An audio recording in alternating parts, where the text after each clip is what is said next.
Good morning, all. It is 9:02. I will go ahead and jump in and get started. Good morning. My name is Nicole Kinsey. I'm a hearing officer with the Administrative Hearings Office of the State Water Resources Control Board. It is May 5th, 2022. This is our fourth day of the Phase 1B hearing in the Kern River applications proceedings. This hearing is being conducted by Zoom web conference and is also being broadcast live on the AHO YouTube channel. Both the audio and video are being recorded, and we will post files of this recording and the Zoom generated transcript to the AHO FTP site. The YouTube recording will also be available on the AHO YouTube webpage. If you are experiencing technical difficulties trying to communicate with us, please send an email to the AHO at adminhrgoffice@waterboards.ca.gov, and AHO staff will be monitoring that inbox. Assisting me today are several staff of the Administrative Hearings Office. We have the amazing Nicole Mullen, also amazing Amy Blunk, Skylar Anderson, and Kyle Wooldridge.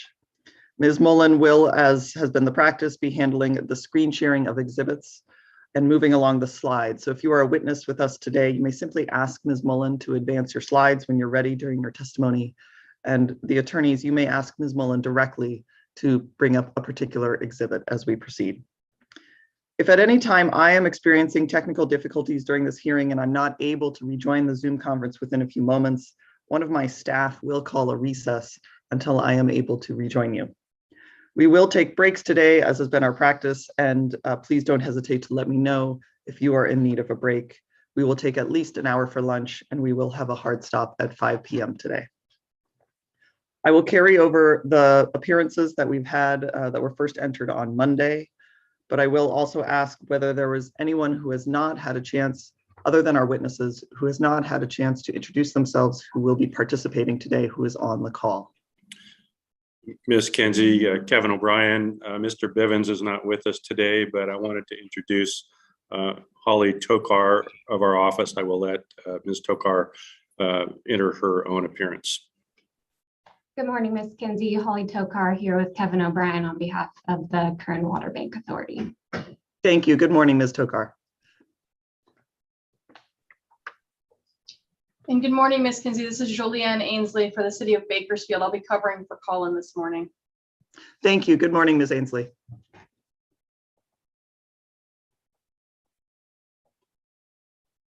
there anyone else?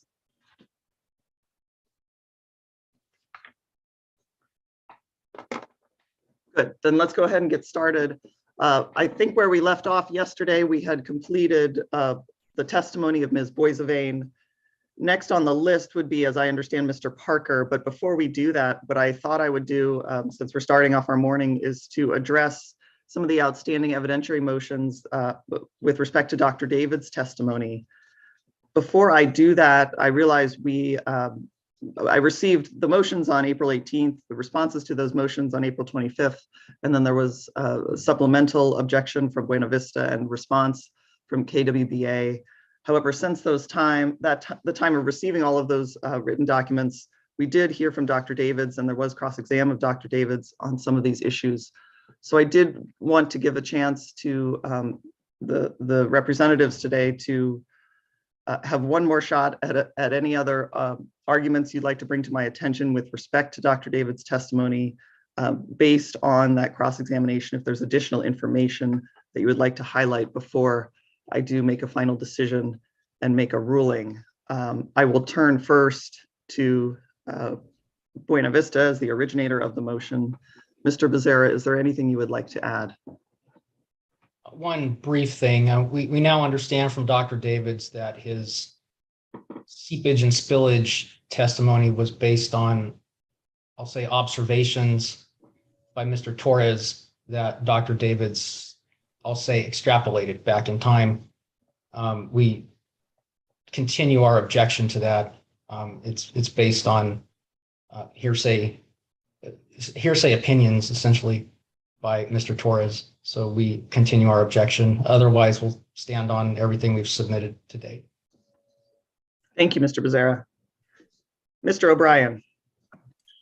Yes, thank you. Just briefly, I think the cross-examination of Dr. Davids on this point, which was quite extensive, made it clear that Dr. Davids followed normal procedures for a professional engineer. He spent quite a bit of time with Mr. Torres, trying to understand how the system worked based on Mr. Torres' 25 years of operating that system. This was not an insignificant commitment of resources by Dr. Davids to really have an on-the-ground understanding of that system. It's consistent with normal practice in the engineering profession. And needless to say, we think the testimony of Dr. Davids should be admitted in full. To the extent that Mr. Becerra raises any questions about the source of that information, that would go to the weight of the evidence. Thank you. Thank you, Mr. O'Brien. Is there anyone else who would like to speak on this issue? Ms. Kinsey, could I respond very briefly? Yes, you may, very briefly. It is nonetheless the case that Dr. Davids is relying on case-specific facts presented by hearsay testimony. That is not appropriate. Thank you, Mr. Becerra. Any other comments? Well, thank you to both of you for your briefings on this issue. I realize this is an important, all of the evidentiary rulings are important, but this one in particular because it affects a significant portion of KWBA's case that has been presented. I am prepared to give an oral ruling. I have notes that I'm working from, so bear with me. I do think it's important, so I wanted to give my reasons and bases on the record so that we all have those. As I've noted, Buena Vista objected to Dr. Davids' testimony, his technical memorandum, his slide presentation, and supporting exhibits. Buena Vista objected that Dr. Davids' testimony and exhibits rely on information and sources that have not been produced by KWBA, including the ITRC metric data developed by ITRC at Cal Poly, and also statements made by Mr. Nick Torres. As I've repeated in my written evidentiary rulings, administrative proceedings do not follow the strict rules of evidence that are applicable in court, and they generally allow the admission of hearsay evidence. As I understand my role, as I stated yesterday, it is to serve not so much a gatekeeping function for that evidence, but to sort through the relevant evidence and assess its probative value once it is admitted into the record. That said, I may exercise my discretion to exclude evidence when I find that the probative value is likely to be substantially outweighed by undue consumption of time. We are also governed in this proceeding by Evidence Code sections 801 and 805 of the Evidence Code, which dictates that information relied upon by an expert must be of the type that reasonably may be relied upon by an expert in that subject matter in forming an opinion on that subject. Dr. Davids testified that he obtained the ITRC metric data from KWBA and that he understood that KWBA had obtained the data from Kern Groundwater Authority. Buena Vista objects that the agreement between ITRC and the Kern Groundwater Authority does not authorize KWBA or Dr. Davids to use the data. As I had previously suggested in some of my comments, I think this contractual dispute is not within my purview to resolve today and in the course of this proceeding. Setting aside that issue, neither Buena Vista nor any other party has alleged that it was not able to identify or obtain access to the data if it had wanted to attempt to replicate Dr. Davids' results.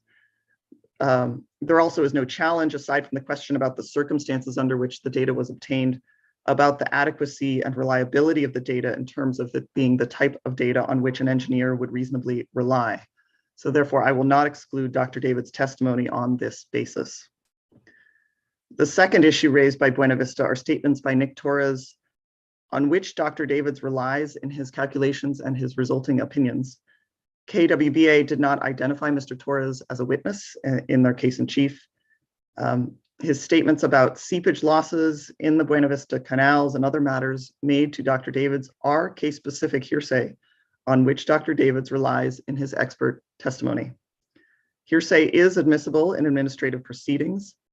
Therefore, I conclude that expert testimony should not be excluded merely because it relies on hearsay evidence, even case-specific hearsay evidence. In administrative proceedings, expert testimony may be based on hearsay if it is the type of information reasonably relied upon by an expert in the subject area. Dr. Davids testified that Mr. Torres has 25 years of experience working for Buena Vista Water District, for at least some of that time as the Buena Vista hydrographer and the Kern River Second Point watermaster. Dr. Davids further testified that in his professional judgment and experience, the operator of a system such as someone in Mr. Torres' position would have unique experience and information about how the system functions and expected losses from the system. Based on these and other representations from Dr. Davids, I conclude that the information provided by Mr. Torres and that was captured in the KWBA exhibits, I believe that's 145 and 146, is the type of information reasonably relied upon by an expert in the subject area. However, I note that California follows the residuum rule in administrative proceedings. Over objection, hearsay evidence shall not be sufficient in itself to support a finding unless it would be admissible over objection in civil actions. To the extent that Dr. Davids relies on hearsay evidence to support his opinions, I conclude that those opinions are not sufficient in themselves to support an ultimate finding by the board, and they must be supported by other evidence. Therefore, I overrule Buena Vista's motion to exclude Dr. Davids' testimony and related exhibits, but do so with this important caveat about the limitations on the use of this evidence. With that, I think we're ready to move forward, but I will ask whether there are any other procedural or housekeeping matters we should address before we move to the testimony of Mr. Parker. Ms. Kinsey, this is Nick Jacobs. Yes, please, Mr. Jacobs. I think there is an outstanding objection to Mr. Parker, a portion of Mr. Parker's testimony that you left open in your earlier ruling. Yes. Do you want to take that on now, or do you want to hear the testimony and then? Let's hear the testimony, please, Okay. and then we will address it. Thank you, Mr. Jacobs, for reminding me.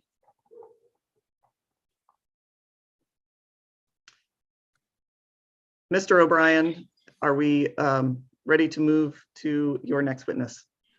We are. We call Mr. Jonathan Parker.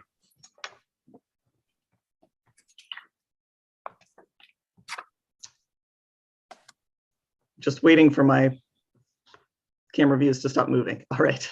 Good morning, Mr. Parker. I found you on my view. And I believe, there you go, unmuted. Ms. Kinsey. Thank you very much. I will proceed to swear in the witness. Mr. Parker, will you please raise your right hand? Mr. Parker, do you swear or affirm under the penalty of perjury that the testimony you will give in this hearing will be the truth, the whole truth, and nothing but the truth? I do. Thank you very much. Mr. O'Brien, you may proceed. Thank you, Ms. Kinsey. Mr. Parker, is Exhibit KWBA 300 a true and correct copy of your written testimony submitted in this proceeding? Yes, it is. And is KWBA 327 a true and correct version of your PowerPoint slides that were submitted? Yes, they are.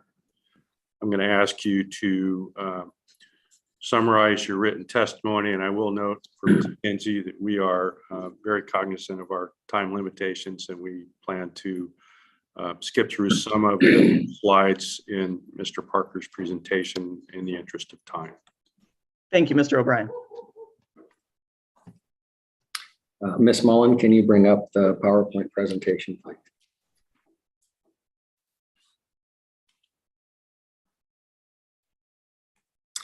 Next slide, please. Good morning again. My name's John Parker. I'm the General Manager of the Kern Water Bank Authority. I've worked for the authority since 1999.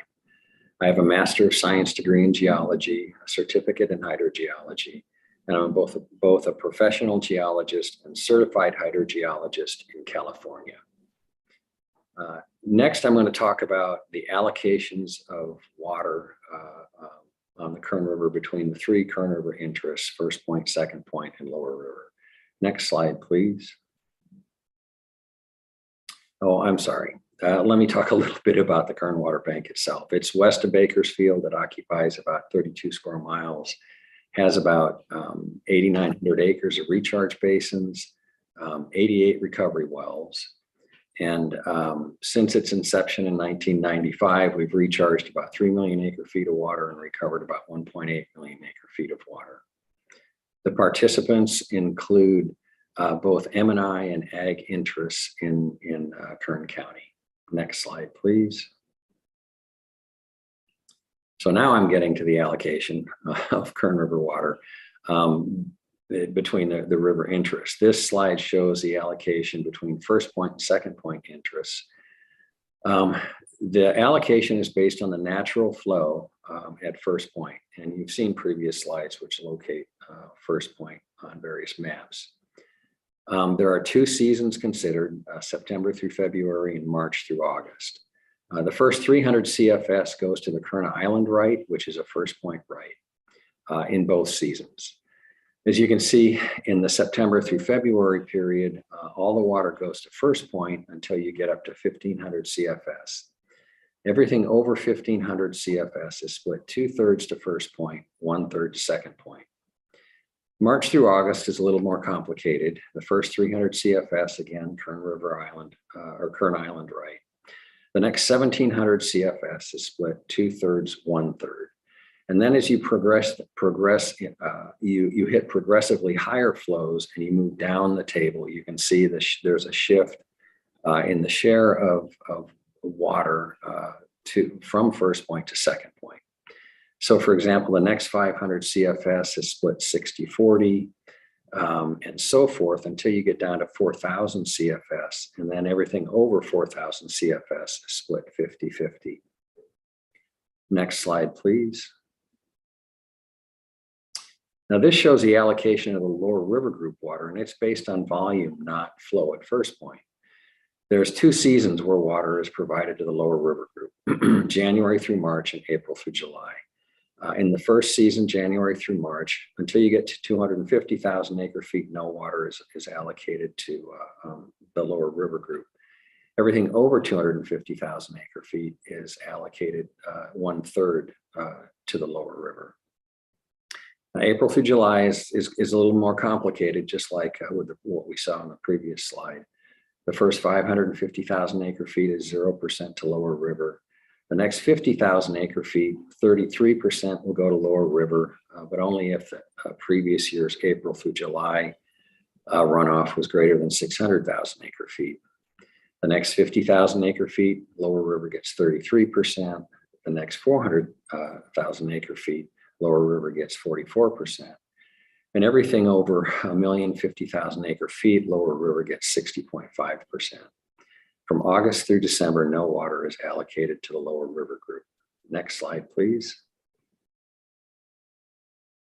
I'm going to skip the next 2 slides. They deal with some of the rights that have been purchased by both North Kern and then Kern Delta and their First Point rights, and they were discussed, I'm sure, in part 1A of the hearings. So the next slide, please. And then the next slide. Okay, this slide, you've seen this before briefly. This is a historical recap of flow at First Point of measurement on the Kern River. You can see the first year where it was recorded was 1894. And the Kern River index, the next column over, was 74%. The index is the average, the percent of the average flow of the Kern River. As you go further to the right, you'll see monthly flows are tabulated. The total is to the right, and then maximum, minimum, and average flow for each year is also tabulated. Next slide, please. And I'm sorry, Mr. Parker, could you just speak up just a little bit? You're soft spoken. Yeah, I'm sorry. I will. Okay, you're doing great. Thank you. Okay. Yes, I'm sorry. I will try and be a bit louder. So this second part of the table just shows the bottom half of that historical recap. It goes down. This one goes down to 2020, and I'm sure the 2021 data will be out fairly soon. This data, by the way, is compiled by the city of Bakersfield. One thing I'd like you to note is that in 2017, 278% was the Kern River Index. So it was a big year. Over 2 million acre feet of water flowed down the river in that year. Next slide, please. So this is a chart that simply shows that flow at first point compared to the average. The average is shown in red, and the first point flow is shown by the blue line. You can see the flow in the Kern River is highly variable. There are very few years that come close to the average. There's many years that are well below the average and many years that are significantly above the average. Next slide, please. So I'm going to skip through some of these next slides. What they deal with is runoff profiles, and these profiles, all they really do is show how much water on average flows down the Kern River in each month. And I did some hypothetical analyses for warm and cool seasons, but I'm not going to dwell on that here in the interest of time. So if we get the next slide, and the next, and the next, and the next, and the next. Thank you very much, Ms. Mullen. So this shows conservation storage in Lake Isabella, August through July. And in the winter months, you can imagine the Corps of Engineers keeps the volume of water in Lake Isabella low. So you can see the 140,000 acre feet for the November through January period. Then it steps up to 250,000 acre feet in February. And under normal conditions, it climbs to 538,000 acre feet for the May through July period. Now, there have been some issues at the Isabella Dam. There's an active fault under one of the dams. And so during that period of time, the maximum storage allowed in the Lake Isabella has been 330,000 acre feet. So you can see that line, that season runs from March 20 through September 20. Next slide, please. This slide just shows in tabular form the available storage for the river interests. The middle column is the unrestricted volume, that is without the limitation due to the geologic issues at the dam. And then restricted volume is in the right column. Now, First Point has access to 68% of the storage. Second Point has access to 32% of the storage. And Lower River can purchase 20% of the storage from First Point. So you'll see the First Point maximum, for example, is 365,840 acre feet unrestricted and 224,400 acre feet in the restricted season. These are the maximums. And then you can see First Point maximum with the rental. Those numbers are, of course, are going to drop. You can see Second Point volumes are 172,000 acre feet or so. And March through September restricted is about 106,000 acre feet. The Lower River, if they rent all the available 20% of the space, they get 107,600 acre feet and 66,000 acre feet. Next slide, please. I'm going to talk a little bit about the Kern River intertie. You've already heard quite a bit about this. This is the structure that passes flood flows on the Kern River into the California aqueduct when there's flooding conditions occurring. Next slide, please. This is just tabular form of the diversions into the intertie. And you can see in 1978, the intertie was constructed and finished up in 1977. The very next year, 169,000 or so acre feet of Kern River water entered the intertie. And that was a Kern River index of about 234%. Next slide, please. This is a chart showing those same numbers. And in this case, it goes from the lowest volume going into the intertie on the left to the highest volume on the right. So the years are not, sequential. So in 1983, you can see over 660,000 acre feet of water entered the intertie. That was a Kern River index of about 330%. Again, the volumes are shown on the left and the index, Kern River index, is shown on the right vertical axes. You can see that 3 other years there were significant flows into the intertie, 1998, 1980, and 1978. And you'll note that the Kern River index for all of those years was below 250%, above 200%, but below 250%. Next slide, please. So now I'm going to talk about what happened in 2017. You know, I'd mentioned that that was a 278% year, over 2 million acre feet of water entered the intertie. Over 2 million acre feet was delivered down the Kern River, but no water entered the intertie.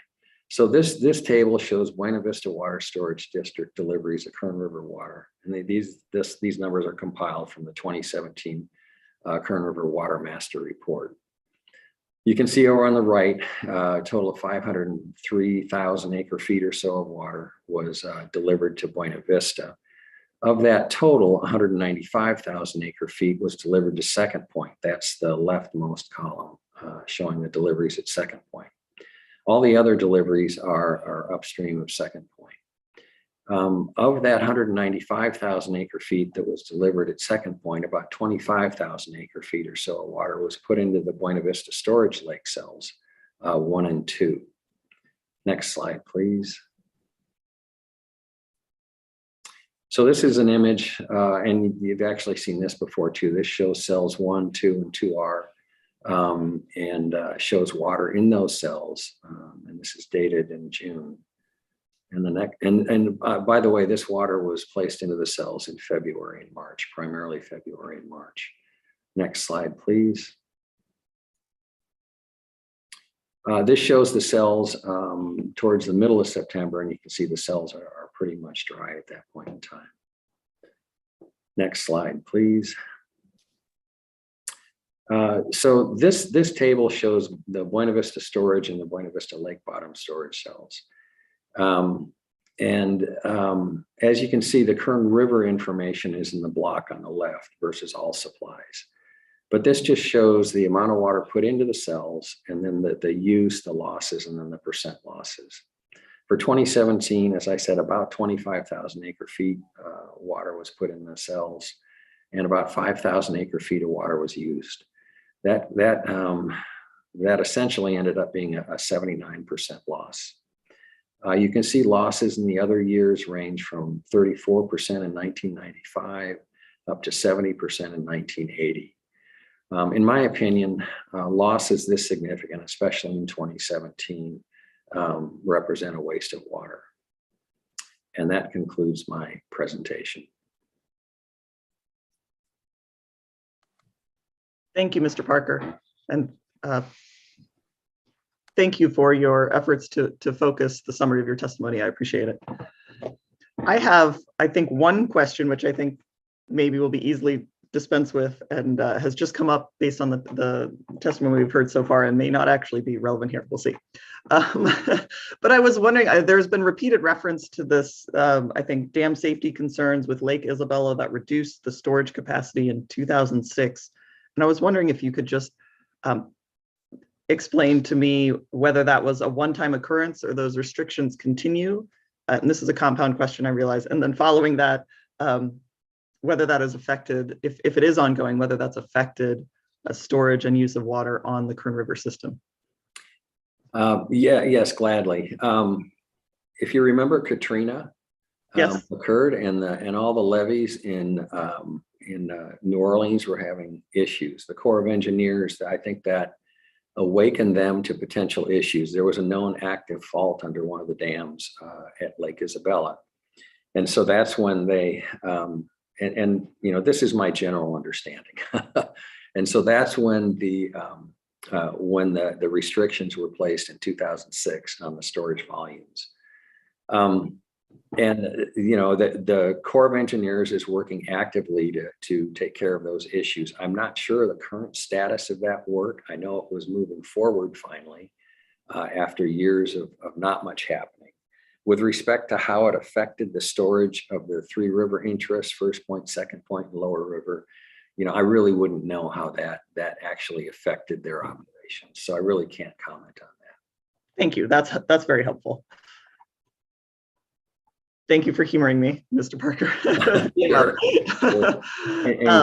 Anytime.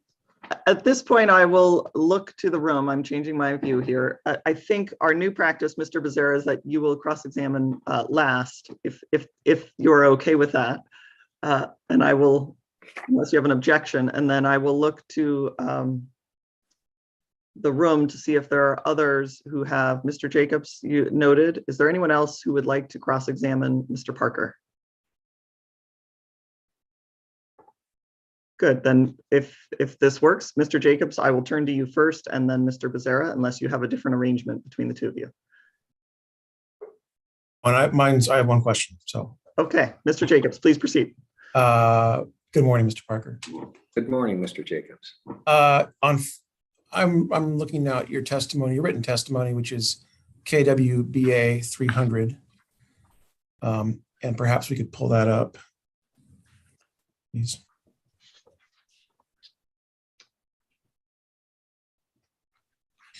And I am on PDF page 5.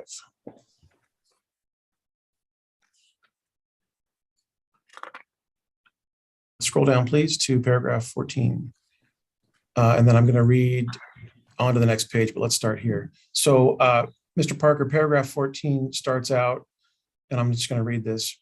As described above, lower river diversions originally passed through Second Point for lands north of Wasco Road. Current diversions by KCWA do not pass through Second Point, but rather are delivered to Nickel, Western Hills, and KCWA member units at initial points of diversion upstream of Second Point.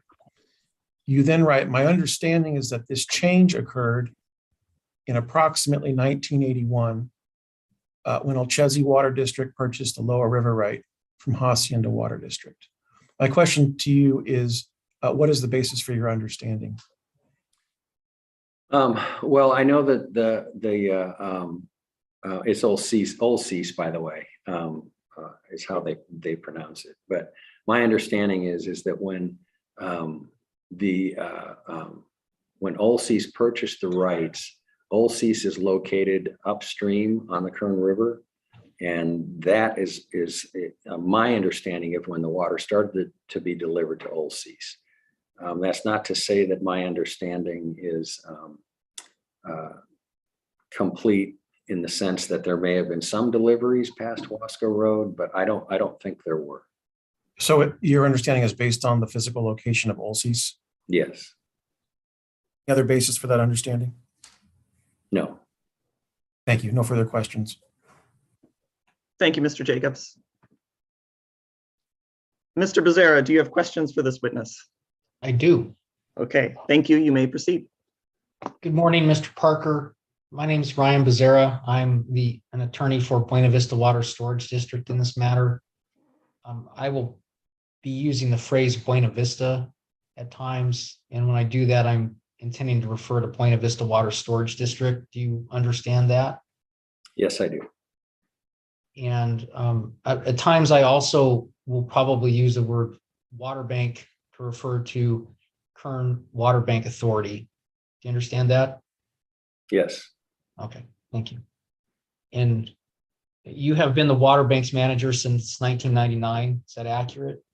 I was a project manager when I first came on board. I don't recall when I shifted to general manager. It was, a few years after that. Yes. When did you start as the project manager? 1999. Thank you. As the water bank's general manager, are you responsible for the water bank's operations? Yes. Are you responsible for ensuring that the water bank complies with all legal restrictions that apply to its lands? No, I would rely on counsel for that. I'm not a lawyer. You would have no responsibility for ensuring that the water bank complies with legal restrictions that apply to its lands? Only to the extent that I've been told by counsel that we need to do certain things in a certain way. Has the water bank acquired any real property parcels since you've been employed by the water bank? Yes. Have you reviewed title reports that apply to those parcels? To a certain extent, yes. However, again, I'm not a lawyer, and so I didn't review those reports from the perspective of an attorney.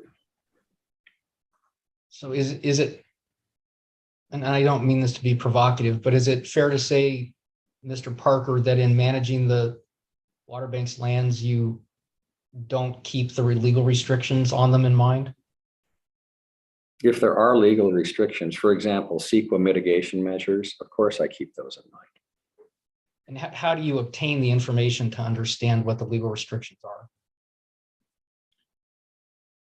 Objection vague as to time and specific restrictions. It's a very broad question. Sustained. Mr. Becerra, I'm sure you can break it down. Ms. Mullen, can we please pull up Exhibit North Kern 35?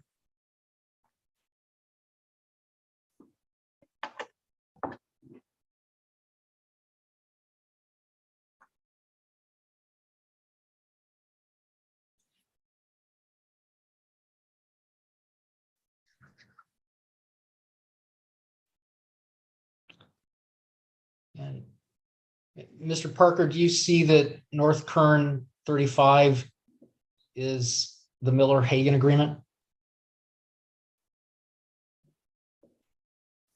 It's a contract and agreement between Miller and Hagan. Are you familiar with the 1888 Miller-Hagan agreement? In a general sense, not in great detail. I have looked at, the amendment to the Miller-Hagan agreement in '64 that set forth those percentages in the tables I presented. But, other than that, I'm not deeply familiar with this document, no. Ms. Mullen, can we please pull up Mr. Parker's testimony, Exhibit KWBA 300, and go to PDF page 2?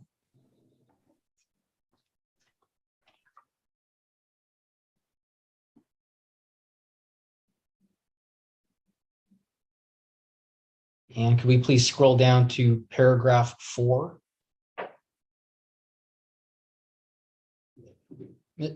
Mr. Parker, do you see that in paragraph 4 of your testimony, you discussed the Miller-Hagan agreement? Yes. And do you see you identified it as Exhibit North Kern 35? Yes. To the best of your knowledge, does the Miller-Hagan agreement lie in the chain of title for any parcels that the water bank has purchased since you've been employed by the water bank? I do not know. No, I don't know that. To the best of your knowledge, do you know if any of the other parcels owned by the water bank have the Miller-Hagan agreement in their chain of title? I don't know that. Thank you. Ms. Mullen, could we please scroll down to paragraph 6 of Mr. Parker's testimony? Mr. Parker, in paragraph 6, you discuss a 1952 agreement involving North Kern Water Storage District. Is that accurate? Yes. Do you know whether that agreement conveyed the right to use water that had been applied to the bank's lands to North Kern Water Storage District? I do not. Ms. Mullen, can we please scroll down further to paragraph 7? Mr. Parker, do you see in paragraph 7, you discuss a 1976 contract involving the city of Bakersfield? Yes. Do you know whether that contract conveyed water rights that had been used to serve the water bank's lands to the city of Bakersfield? I do not. If I may, my review of these documents was just simply to look at operational aspects from the documents. In other words, just to look at essentially the tabular data, which shows flows to each of the river interests. Okay, thank you, Mr. Parker. I appreciate that. Let me jump to that. I was going to ask you about that later. Ms. Mullen, can we please go to Mr. Parker's PowerPoint exhibit KWBA 327 and go to his slide 4, please.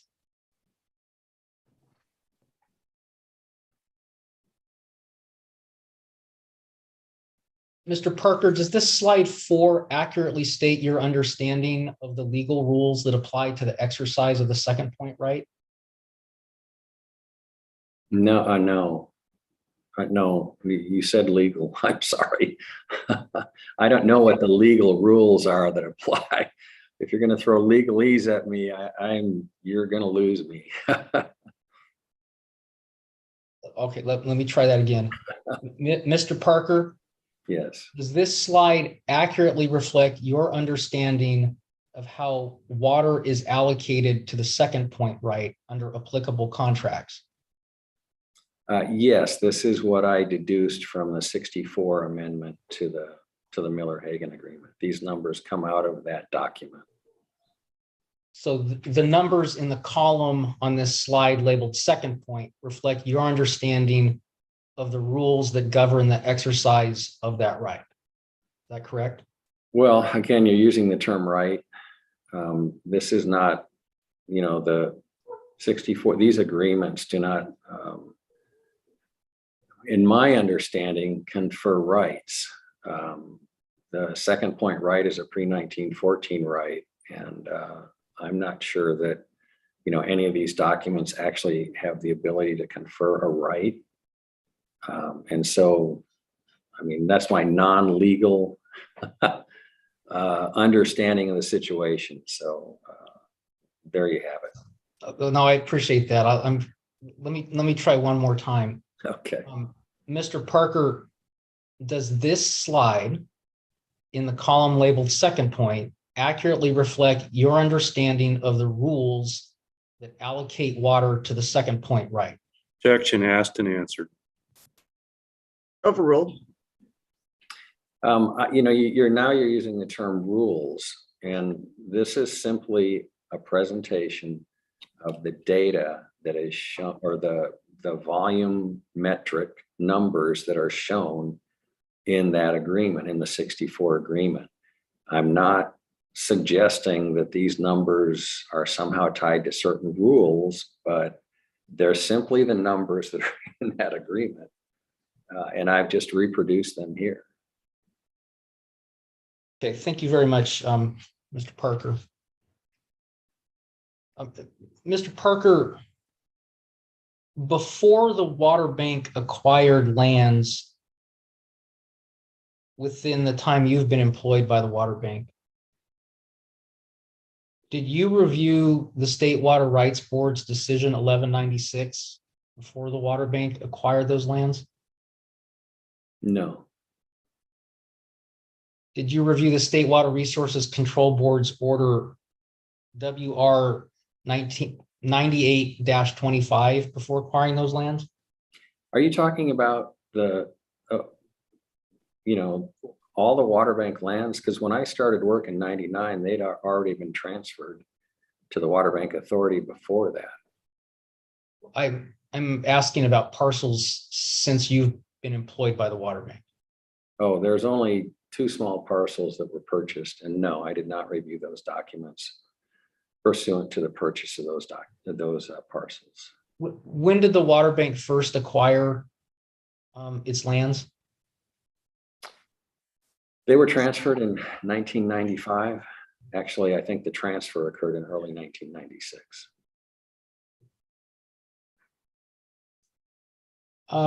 Mr. Parker, I want to ask you about Kern River rights as discussed in your testimony. Ms. Mullen, can we please pull up Mr. Parker's testimony, KWBA 300, and go to PDF page 2?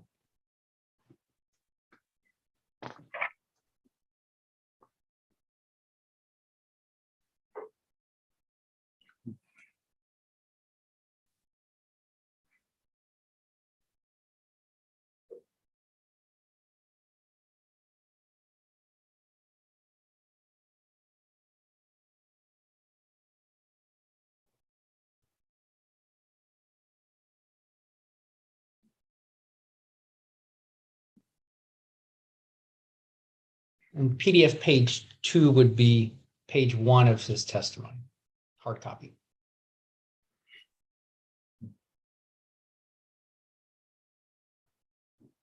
And thank you, Ms. Mullen. Mr. Parker, do you see in paragraph 2 the last line that begins on line 14? Yeah, historically, Kern River water is made up approximately 28% of the water stored underground by KWBA in the Kern Water Bank. Correct, thank you. Does the water bank hold any pre-1914 appropriative rights that authorize it to divert water from the Kern River? No, Does the water bank hold any water right permit that authorizes it to divert water from the Kern River? no, Does the water bank have any water right license that authorizes it to divert water from the Kern River? no. And I'd like to clarify that that's the primary purpose that we are seeking an application. We have diverted water under various mechanisms in the past, including the flood policy. I know that some participants may have purchased Kern River water, but my understanding is that we need to establish a right so that in the future, those types of deliveries could not be challenged.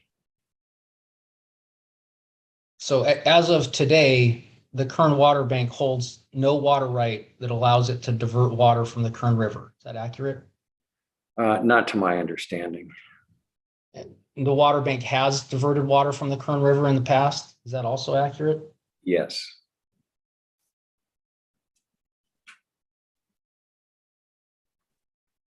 Can we please go to exhibit KWBA 208, please? This would be Ms. Boissevain's supplemental water availability analysis.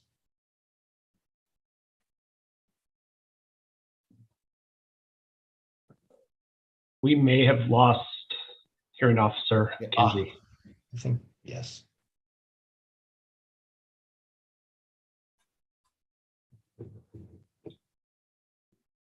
Let's go ahead and take a 5-minute break and come back at 9:55. Thank you, Mr. Woolridge.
It's 9:55. I apologize for that if that was an internet problem on my end. And if that continues to be an issue today, I will relocate myself so that it doesn't interfere with our proceedings. But it appears we are stabilized at the moment.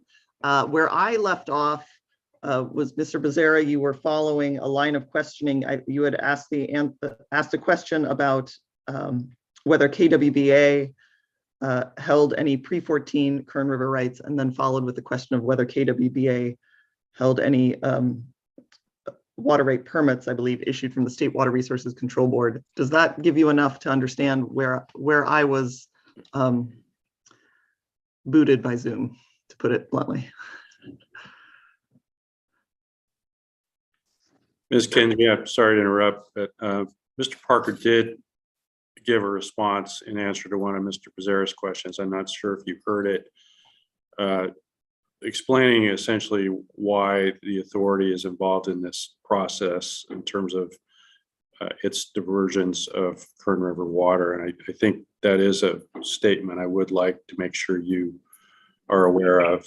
Thank you, Mr. O'Brien. I did not hear that statement, so we can either, shall we ask the court reporter if she would be willing to, that may be the best approach, if she would be willing to read that. Mr. Becerra, you have a comment about this? That would be preferable. Yes. For just 1 minute, let me brief back that far, a couple before and Thank after, you. and I will read it 1 second. And if I understood what Ms. Kinsey said where she dropped off, the last question she heard concerned whether KWBA held a water right permit. And I believe my next question was about whether KWBA held a water right license. And so it sounds like the license question may have been one that followed Ms. Kinsey's technical interruption. I heard the question. I did not hear the answer. And just for the record, so all of you know, when I have blips like this, I do go back and view the recording. So I will see the whole process and hear the whole process, but I do think it's important. I hear this response from Mr. Parker that the court reporter is going to read back to me. So when you're ready, please. I'm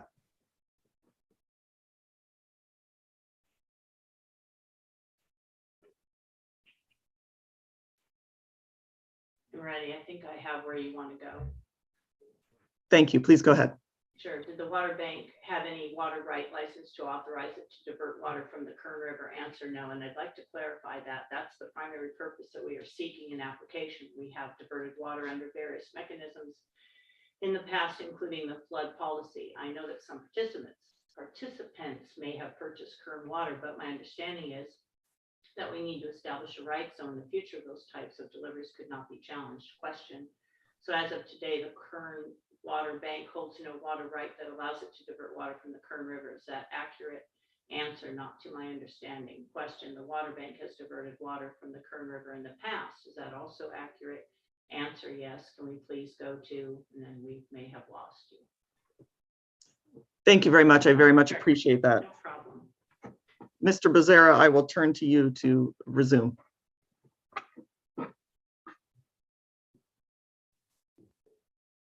Thank you. Ms. Mullen, can we please pull up exhibit KWBA 208?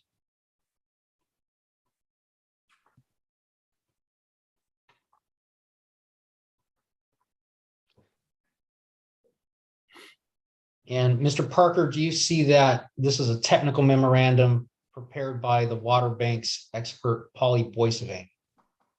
Yes, I do. Ms. Mullen, can we please scroll down to the next page and to table B2?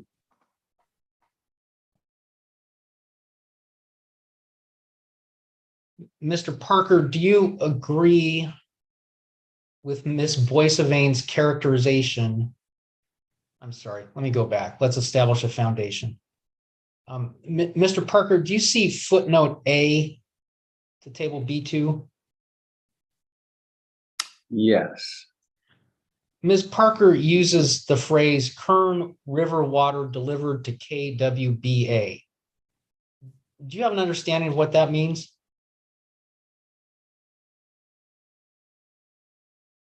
Well, it was Miss Boisevin, first off, not Miss Parker.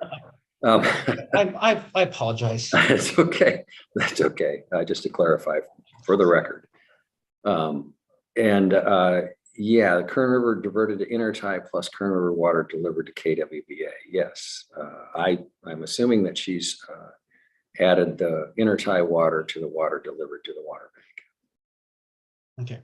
Do you see the column in table B2 labeled historical annual volume of unappropriated Kern River water? Yes, And do you see that Ms. Boisvane has a 0 in that column? yes, Did the water bank receive any Kern River water from any source in 2017? yes. And what was the sources from which it received Kern River water in that year? Well, I think that members may have purchased water either from the lower river, maybe from others. I'm not, just so you know, I'm not, the members purchase water, for example. I'm not involved in any of those purchases, so I have only a very minimal knowledge of where that water may have come from. Okay, so let me understand the mechanics of that. The Kern Water Bank Authority has various members, correct? Yes, And they can independently purchase Kern River water from anyone who's selling it. Is that accurate? I would assume so, but again, I'm not involved in any of those transactions. And then do the members convey the water to the Kern Water Bank Authority? Well, that's how the Kern Water Bank works. The members have access to water supplies in wet years. We receive those supplies and place them in the ground. When it's a dry year, we simply pump those supplies back out. So we're not involved in any of the other aspects other than operating the facility, similar to how a above ground reservoir would be operated. So do you know how much Kern River water was delivered for storage to the water bank in 2017? I don't. I have a general understanding that it was around 200,000 acre feet. Okay, thank you.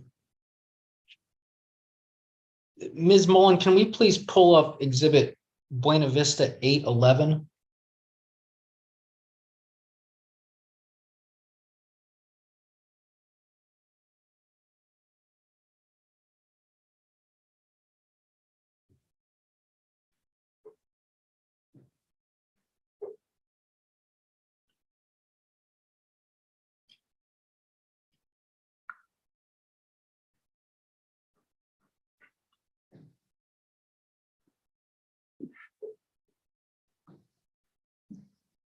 Mr. Parker, do you see what this document is?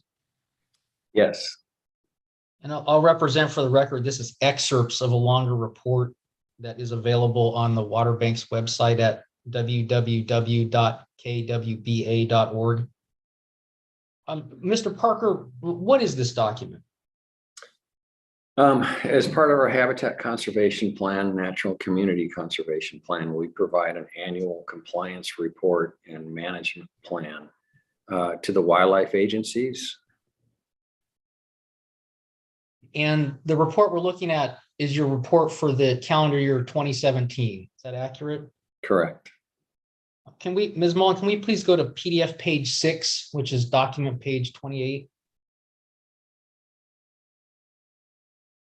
And Mr. Parker, you were the water bank's contact person in relation to this report. Is that correct? Yes. Thank you. Ms. Mullen, can we please go to PDF page 5, which is document page 7?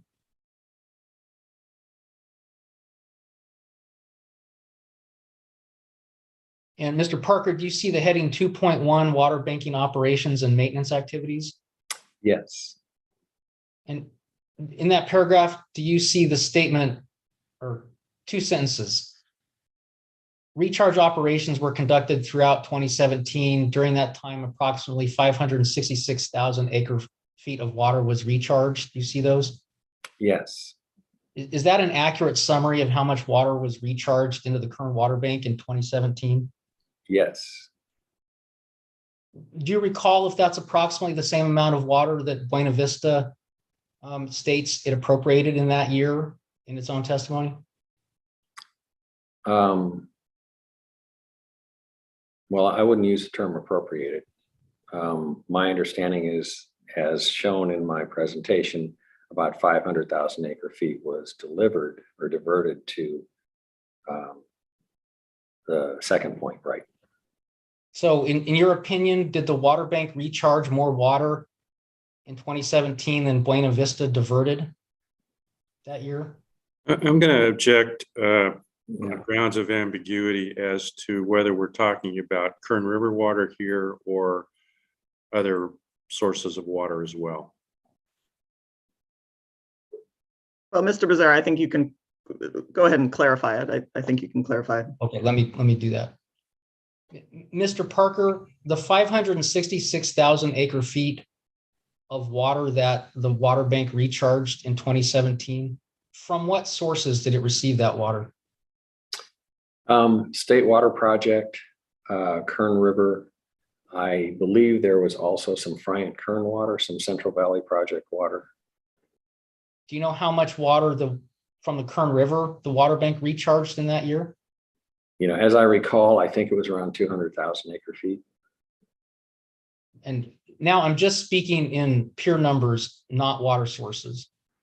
The 566,000 acre feet of water the Kern water bank recharged in 2017, is that higher than your opinion of how much Kern River water Buena Vista diverted that year?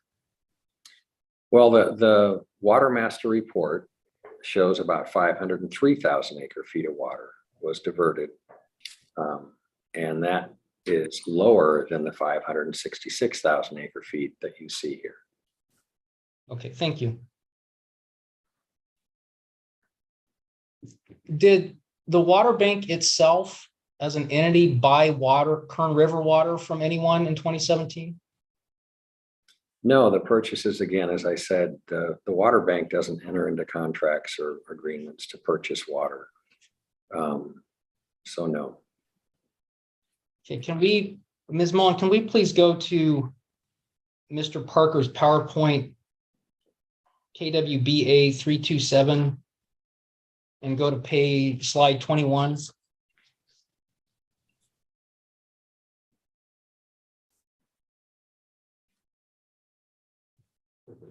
And Mr. Parker, this slide depicts your summary of Buena Vista's diversions in 2017, correct?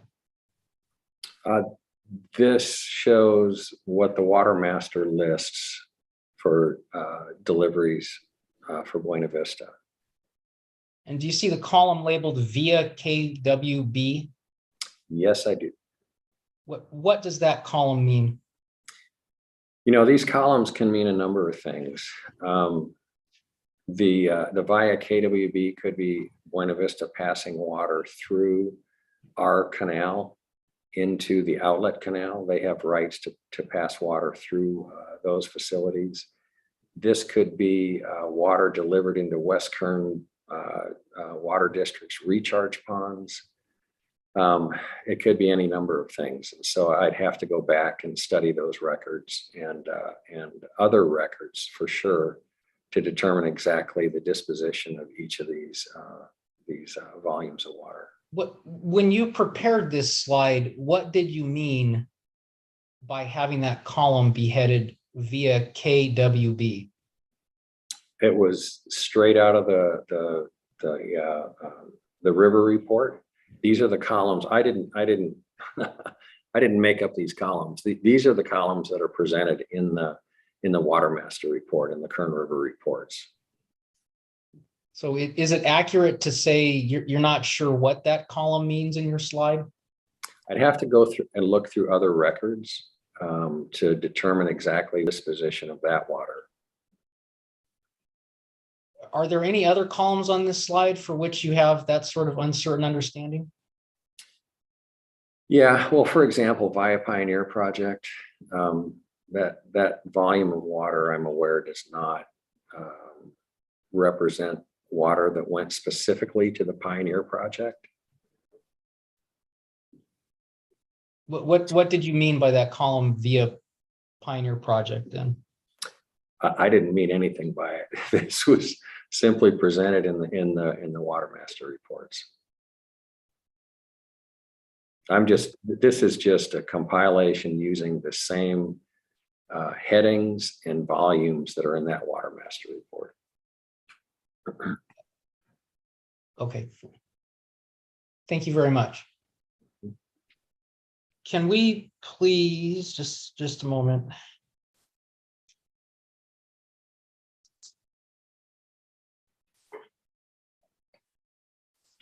Okay, Ms. Mullen, can we please go to Mr. Parker's written testimony, exhibit KWBA 300?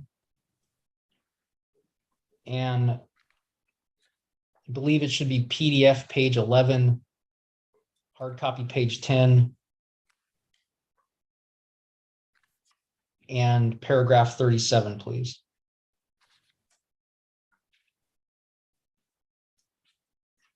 And to try to expedite things, Mr. Parker, I'm going to try to summarize this.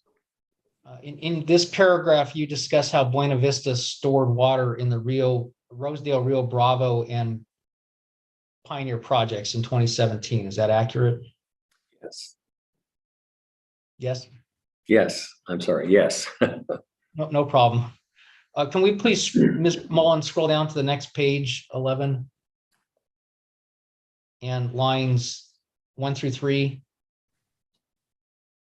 Mr. Parker, on those lines, you state that the Pioneer recharge basins are 9 miles or more east of and geologically isolated from Buena Vista's service area. Does anything in your testimony explain how Buena Vista's service area is geologically isolated from the Pioneer project? Not directly in my testimony. It is present in Mr. Miller's testimony, which you are providing later. And by that, are you referring to the semi-tropic and Buttonwillow ridges? Yes. Do those ridges extend all the way south to the southern end of Buena Vista's Buttonwillow service area? No. Are you aware of Buena Vista's Maple service area? Yes. Nothing in your testimony explains how the Maple service area is geologically isolated from the Pioneer project, correct? Yeah, I guess, when you're 9 miles away, when your recharge basins are over 9 miles from the facilities that you want to use, that water really isn't going to be available for consumptive use. You're just too far away. You can't move that water 9 miles through the aquifer, to benefit that area. For overdraft correction, you're not going to see increases in water levels, et cetera. Do you know whether it would be possible for Buena Vista to exchange water in the Pioneer project for water that could be physically available in its Buttonwillow service area?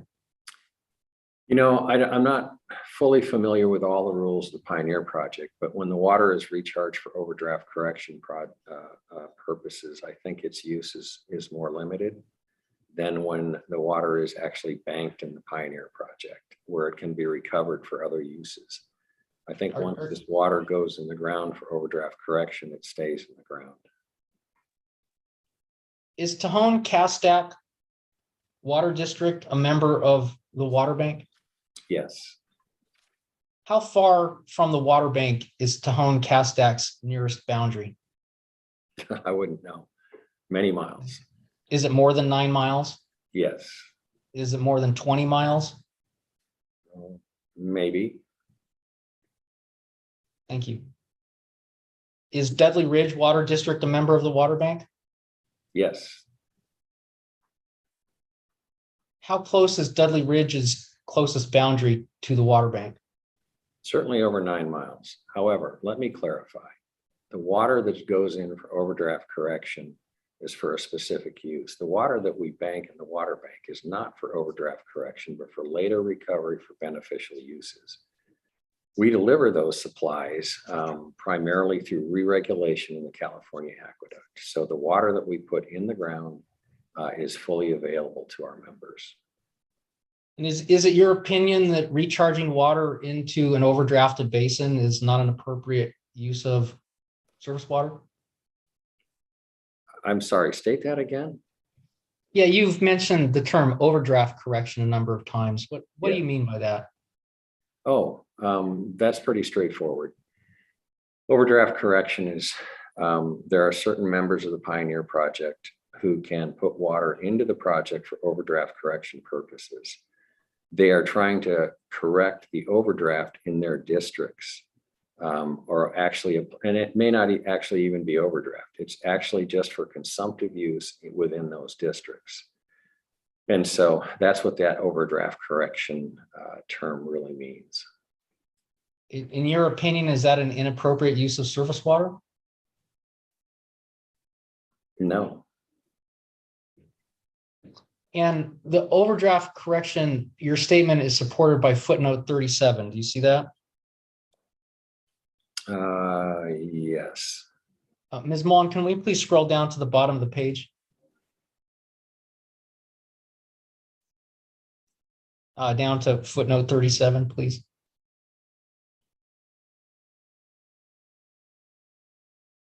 Mr. Parker, do you see footnote 37? Yes. Your source of information about Buena Vista's water being for overdraft correction was a personal communication from an employee of Kern County Water Agency. Is that accurate? Yeah, they operate the Pioneer Project. Have you presented any documentation of this opinion? I'm sorry, let me restate that. Have you presented any documentation of these comments by In Gaddy of the Kern County Water Agency? No, I have not. Thank you.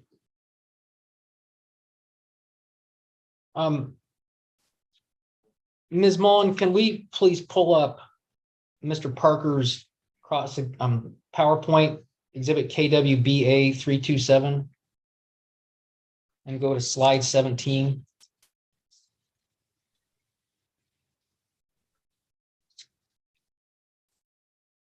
Thank you. Mr. Parker, do you see that this slide reflects river interests and Lake Isabella storage volumes? Yes, I do. And on the line second point, does that reflect the 32% of conservation storage that second point interests hold in Lake Isabella? Yes, it should. So in the column headed unrestricted volume AF May through July, the number in that column reflects 32% of Isabella storage when Isabella is operating at full capacity. Is that accurate? Yes. And the column headed restricted volume AF March 20 through September 20, what does that reflect?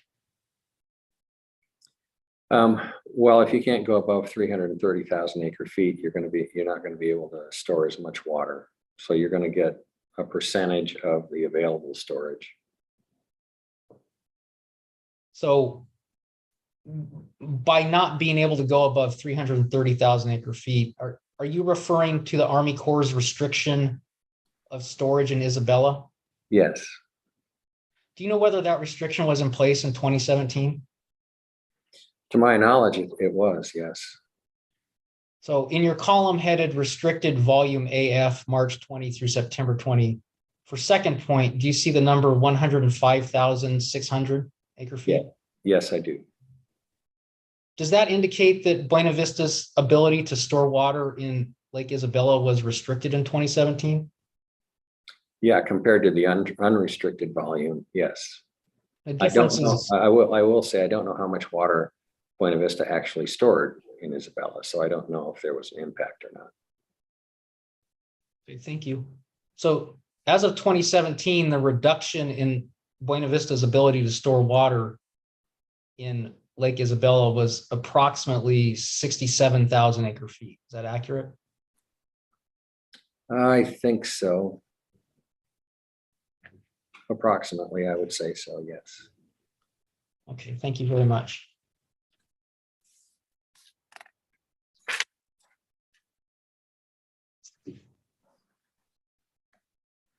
Mr. Parker, can we please go to, I'm sorry, Ms. Mullen, can we please go back to exhibit KWBA 300 and go to page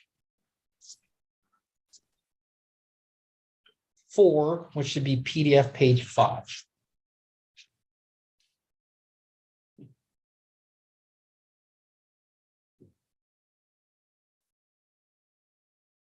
And looking for paragraph 14.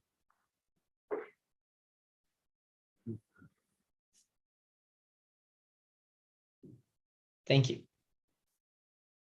Mr. Parker, I know Mr. Jacobs asked you about this a little bit earlier, so I'll try to move fast. Is it your understanding that the lower river right originated in flows that would flow north of Wasco Road? Well, yeah, and again, you're using the term right, but yeah, lower river water was water that would flow north of Wasco Road. And Wasco Road is now Highway 46, is that correct? That's my understanding. And that's the northern boundary of Buena Vista's Buttonwillow service area, is that accurate? I believe so. Is it your understanding that prior to the construction of the Kern River intertie, water in excess of Buena Vista's uses would flow north of 46? That's my general understanding. Is it your general understanding that that water is now lower river water? Objection vague and ambiguous as to is now lower river water. Sustained. Mr. Becerra can rephrase. Mr. Parker, do you understand that water that flows north of 46 is subject to the lower river right? Well, there again, you're using the term right. And you're saying subject to the lower river right. My understanding of the lower river right, or the lower river allocation, I should say, was it was developed in the storage agreement documents in 1962. Do you understand that? I'm sorry, go ahead. I interrupted you. Well, so flows before that, I don't, I'm not a lawyer. I don't have, direct knowledge of everything that happened with respect to the contracts dealing with lower river. Okay. Can we please pull up exhibit KWBA 201? Thank you, Ms. Mullen.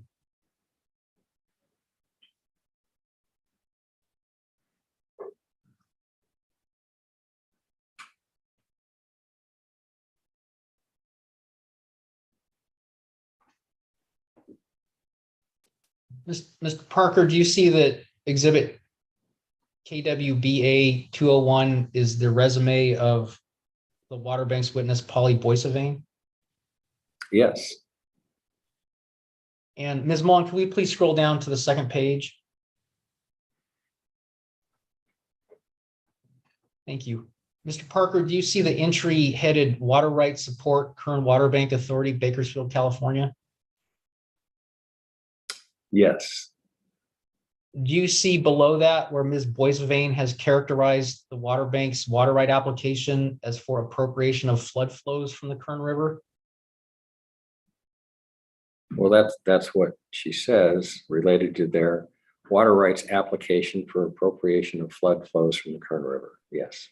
Do you agree with Ms. Boissevain's characterization that the Water Bank's application is for flood flows? It's for high flow Kern River water.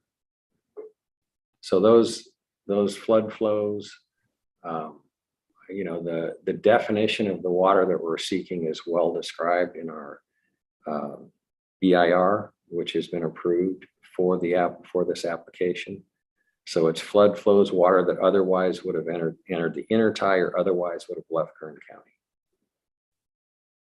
Is it your understanding that the Water Bank's water right application is only for flows that exceed the lower river allocation?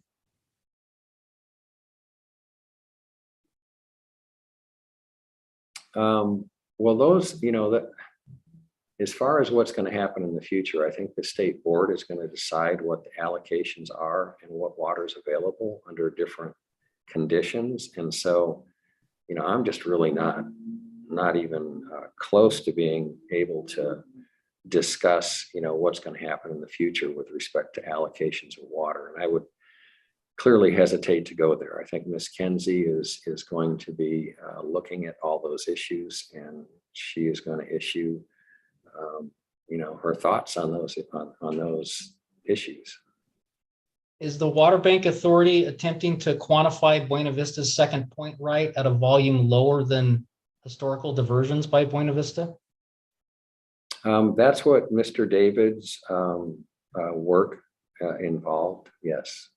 It, frankly, all the contracts, the law of the river, so to speak, they really don't go back to a definition of a pre-1914 right, the establishment of what that pre-1914 right would be. So I think that's what, in part, what Mr. Davids is working on, or Dr. Davids, I'm sorry. You, Mr. Parker, you just used the phrase what a pre-1914 right would be. What did you mean by that? Well, I'm not a water lawyer by any means, but my understanding is there's a series of rights that were established before 1914, and then after that, essentially the current state water board, whoever the predecessor was to that, started to actually issue permits for water to be diverted. And so that's my very rudimentary understanding of pre-1914 and non-legal understanding of pre-1914 rights. In this proceeding, is the Water Bank seeking to limit Buena Vista's second point right to volumes lower than Buena Vista's diversions in historical years? Objection asked and answered, and it also calls for a legal conclusion. I'd like to hear the answer to the question, but let's do it with the caveat, Mr. Parker, that you are describing your understanding of the Kern Water Bank's participation in this proceeding and position in this proceeding. Could you restate the question, please, or rephrase it? I can take a whack at it. Mr. Parker, is it your understanding that the Kern Water Bank Authority in this proceeding is seeking to limit Buena Vista's pre-1914 right to levels lower than Buena Vista's historical diversions? I think what we're trying to do is again, not as a lawyer, but to establish what that pre-1914 right would look like. Okay, let me ask the question again. Mr. Parker, is it your understanding that in this proceeding, the Kern Water Bank Authority is seeking to limit Buena Vista's second point right to a level that is lower than Buena Vista historically diverted? Objection asked and answered now for the third time. I realize Mr. Becerra doesn't like the answer Mr. Parker gave, but that's his answer. Sustained. I think Mr. Parker's answer was responsive to the question. So let's move on, Mr. Becerra. Thank you.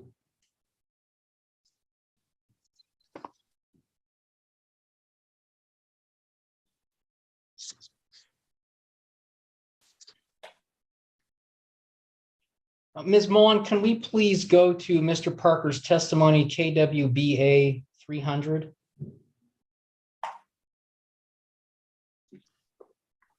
And if I can pause just for a moment, Mr. Becerra, I want to decide now whether we take a break and then come back, or whether you're getting to the end of your cross-exam and we should just finish up. What is your estimate? This would be a very good time to take a break. Okay, let's go ahead. It is 10:29. Let's take a break until 10:40.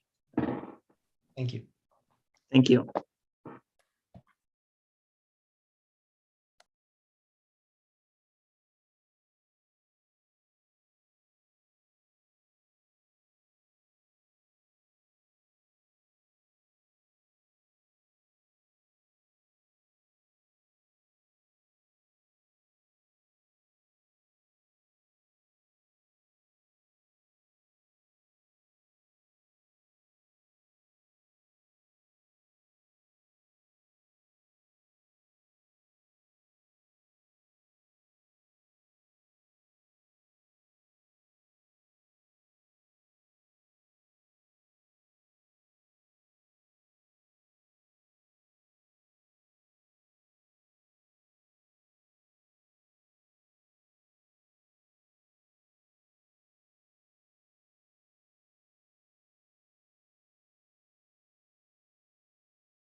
Mr. Becerra, are you there? This is your court reporter.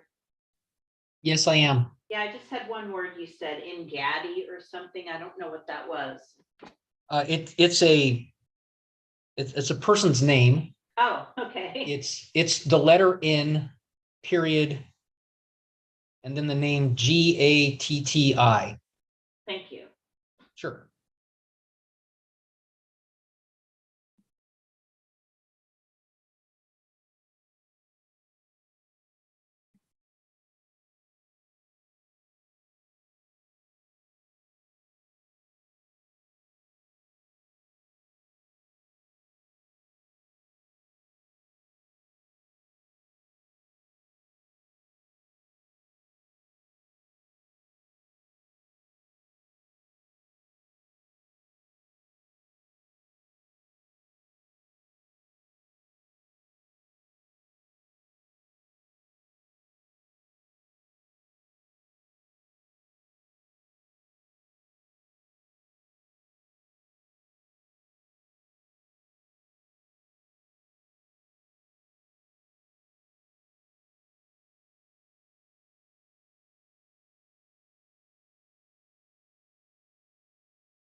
All right, I see we have Mr. Parker, Mr. O'Brien, and Mr. Becerra. So let's go back on the record and I will hand things back off to you, Mr. Becerra. Thank you, Ms. Kinsey. Ms. Mullen, can we please pull up Mr. Parker's PowerPoint exhibit KWBA 327 and go to slide 12?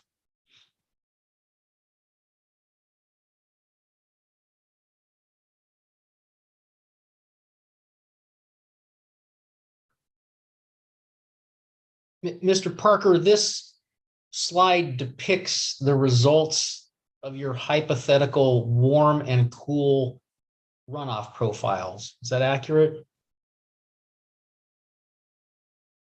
Mr. Parker, I think you're on mute. I've done it many times myself in this hearing.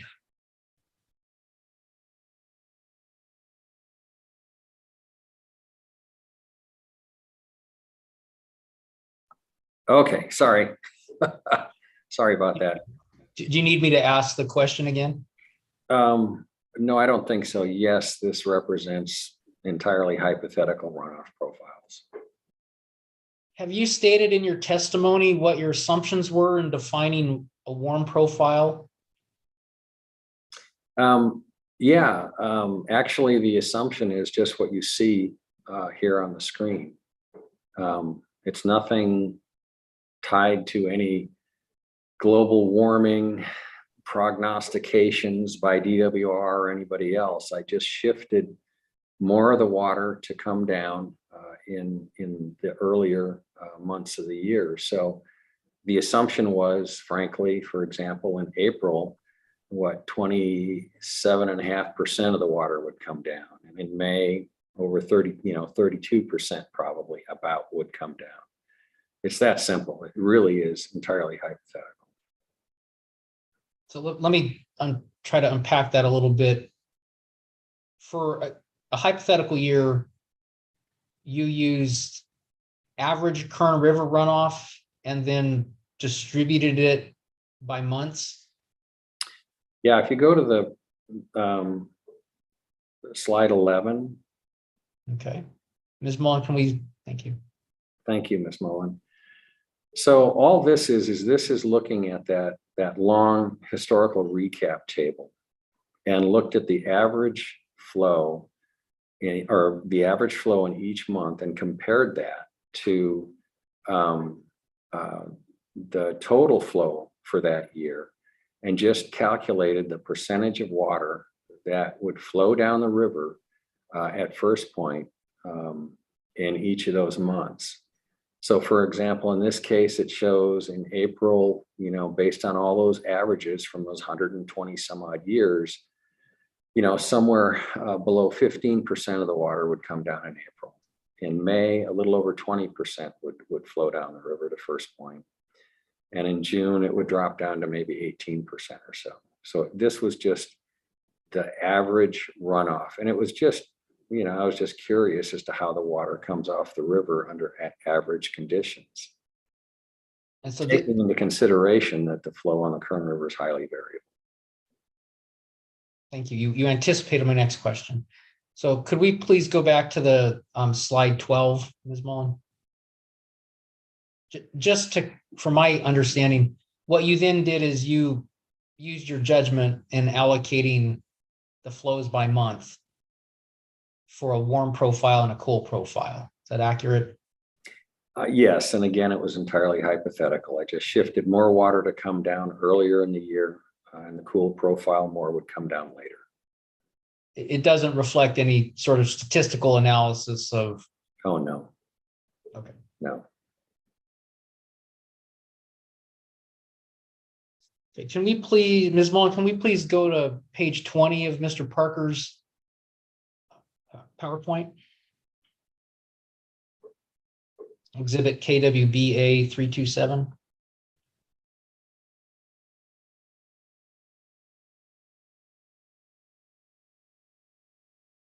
Thank you. Mr. Parker, did you calculate a Kern River index yourself? It's actually in the historical recap table. And so if you go back up to that table, you can see the index. And actually, in talking to the Kern River Water Master, I was wondering, okay, so do you change that as the years progress? And his opinion was, yes, you do. So that as you get more and more data, that average will move somewhat. So the index can shift, from earlier presentations of that data. So let's do that. Let's go back to your table. Ms. Mullen, can we please go to slide 8 of Mr. Parker's PowerPoint?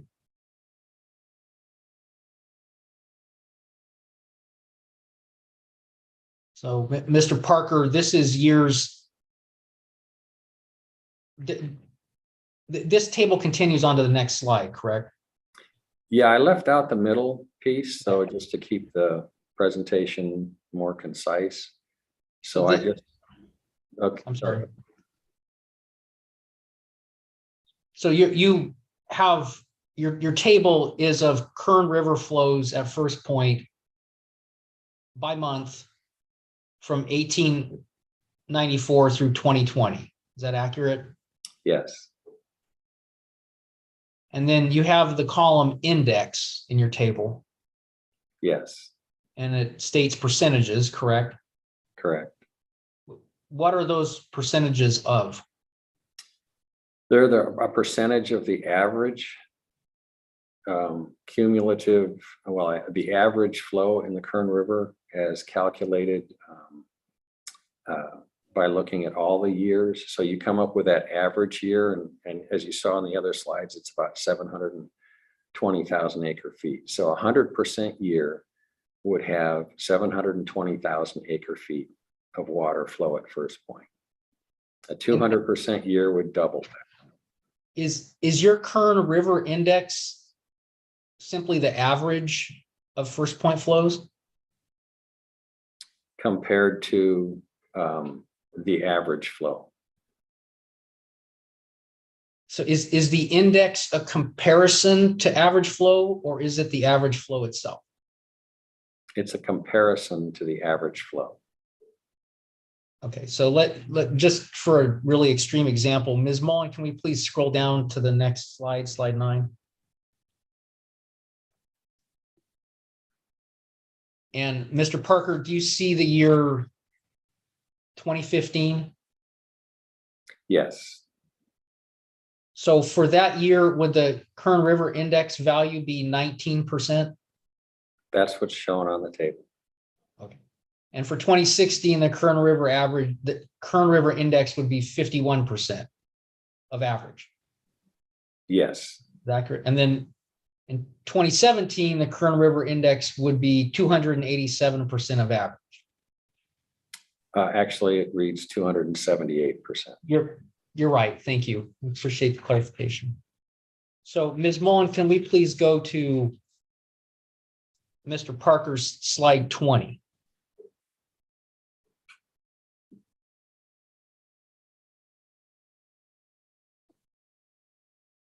And in this slide, Mr. Parker, you're comparing each year's Kern River index to the amount of water that flowed through the intertie.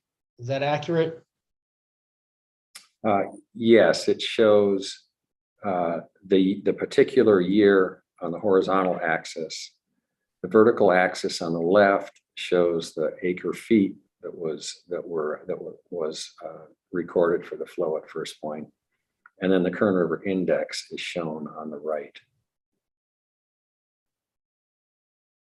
Okay. So what is the Kern River index for 1998?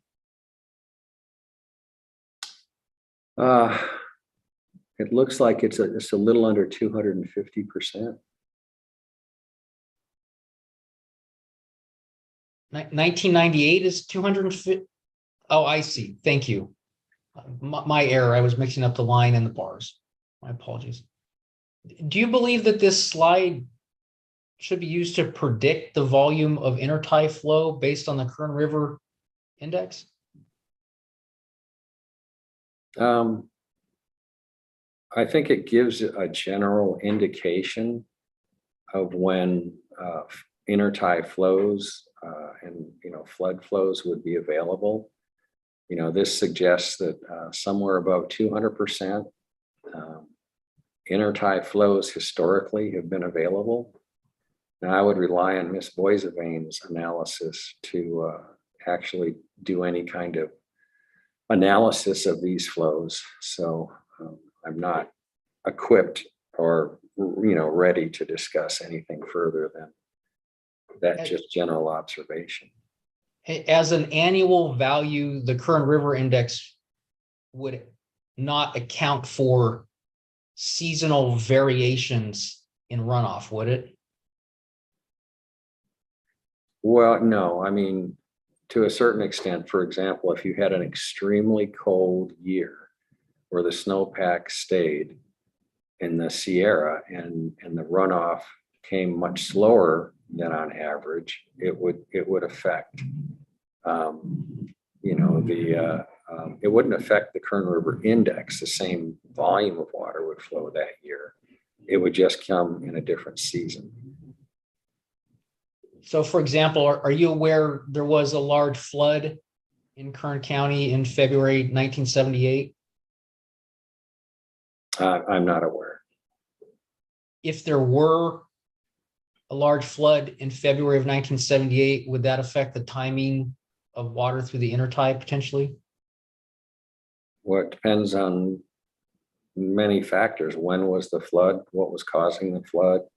Okay. Yeah, that's a very, very unspecific question, I'm afraid. Would Lake Isabella's storage capacity affect the potential for intertie flows?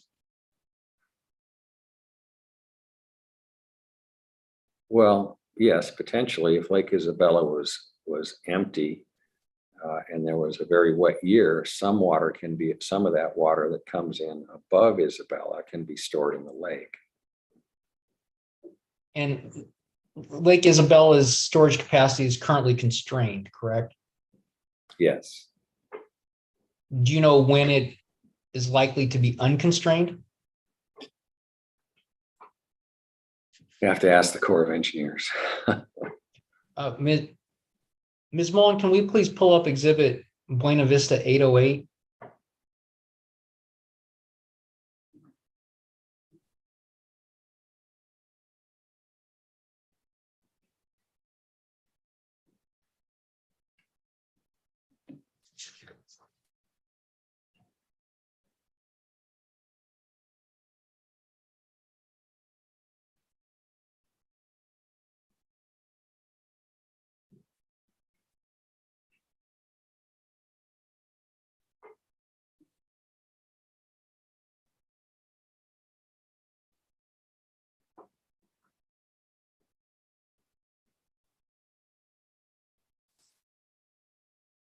Thank you. Mr. Parker, do you see that this is an April 11th, 2022 report by the Kern River Watermaster?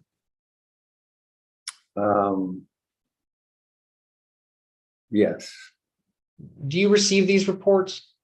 No. Ms. Mullen, can we please scroll down to PDF page 3?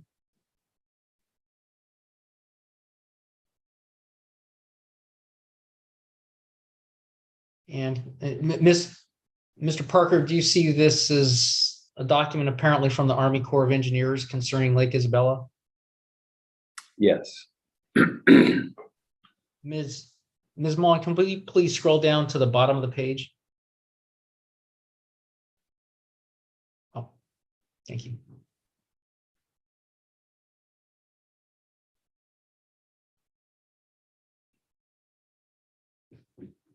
Mr. Parker, do you see that this document is reporting the status of the Army Corps of Engineers work on Lake Isabella? Yes. Do you see that it has dams and spillway construction being completed in 2022? That's what it looks like they're projecting. Do you have an understanding as to when the Army Corps' work at Lake Isabella will be completed? No. Do you have an understanding as to when it is completed, Isabella will be back to its full storage capacity? I would assume so, but I'm not particularly aware of if there's going to be any further restrictions. If Lake Isabella is operating at its full capacity, would that affect the possibility of flows through the intertie?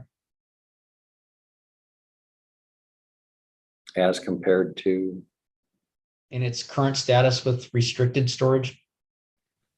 Well, I suppose more water could be absorbed at Isabella before it would have to be released to protect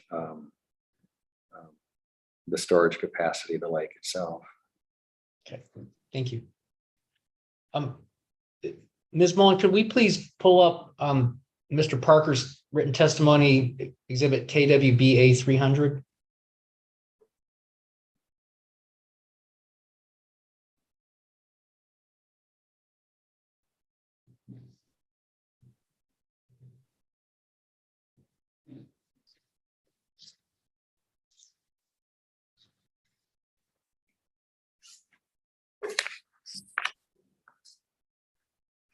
And we'll want to go to PDF page 12, please.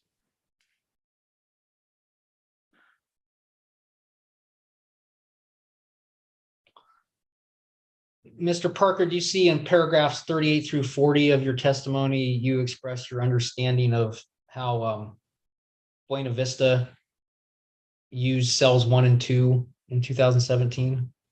Yes. And you see on lines 8 through 10, you express the communication, you express that you understand approximately 20,000 acre feet of the water that went into cells 1 and 2 evaporated? Yes. Have you done any technical analysis to support that understanding? No. have you done any analysis to understand how much of the water that went into cells 1 and 2 percolated into the ground? No, but I do have a general understanding of lake bottom deposits and the ability of, water to percolate into clayey lake bottom deposits. Are you aware that the lands within cells 1 and 2 are farmed when they're dry? Yes, I am. And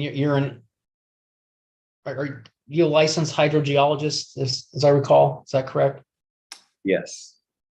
Well, based on your professional understanding, would it be possible for moisture that soaked into the soils in 2017 in cells 1 and 2 to be available for plants in Yes. subsequent years? Yes. Well, not in subsequent years. At subsequent times. Is that a better way to state it? Yes, within a reasonable amount of time. Okay, thank you. Is water stored in cells 1 and 2 subject to the same weather as water in the water banks recharge ponds? In general, yes. Would evaporation from cells 1 and 2 be similar to evaporation from the water banks recharge ponds? Yeah, in a general sense. Has the water bank ever conducted any technical analysis to quantify the evaporation from its recharge ponds? Yes. Well, the water bank didn't, but the Department of Water Resources did. In 1990, they were conducting feasibility studies for a recharge program, banking program on the Kern River alluvial fan. And they looked at several factors, and I think they did it in conjunction with a local engineering committee. And the results of those feasibility studies indicated that losses would be about 5%.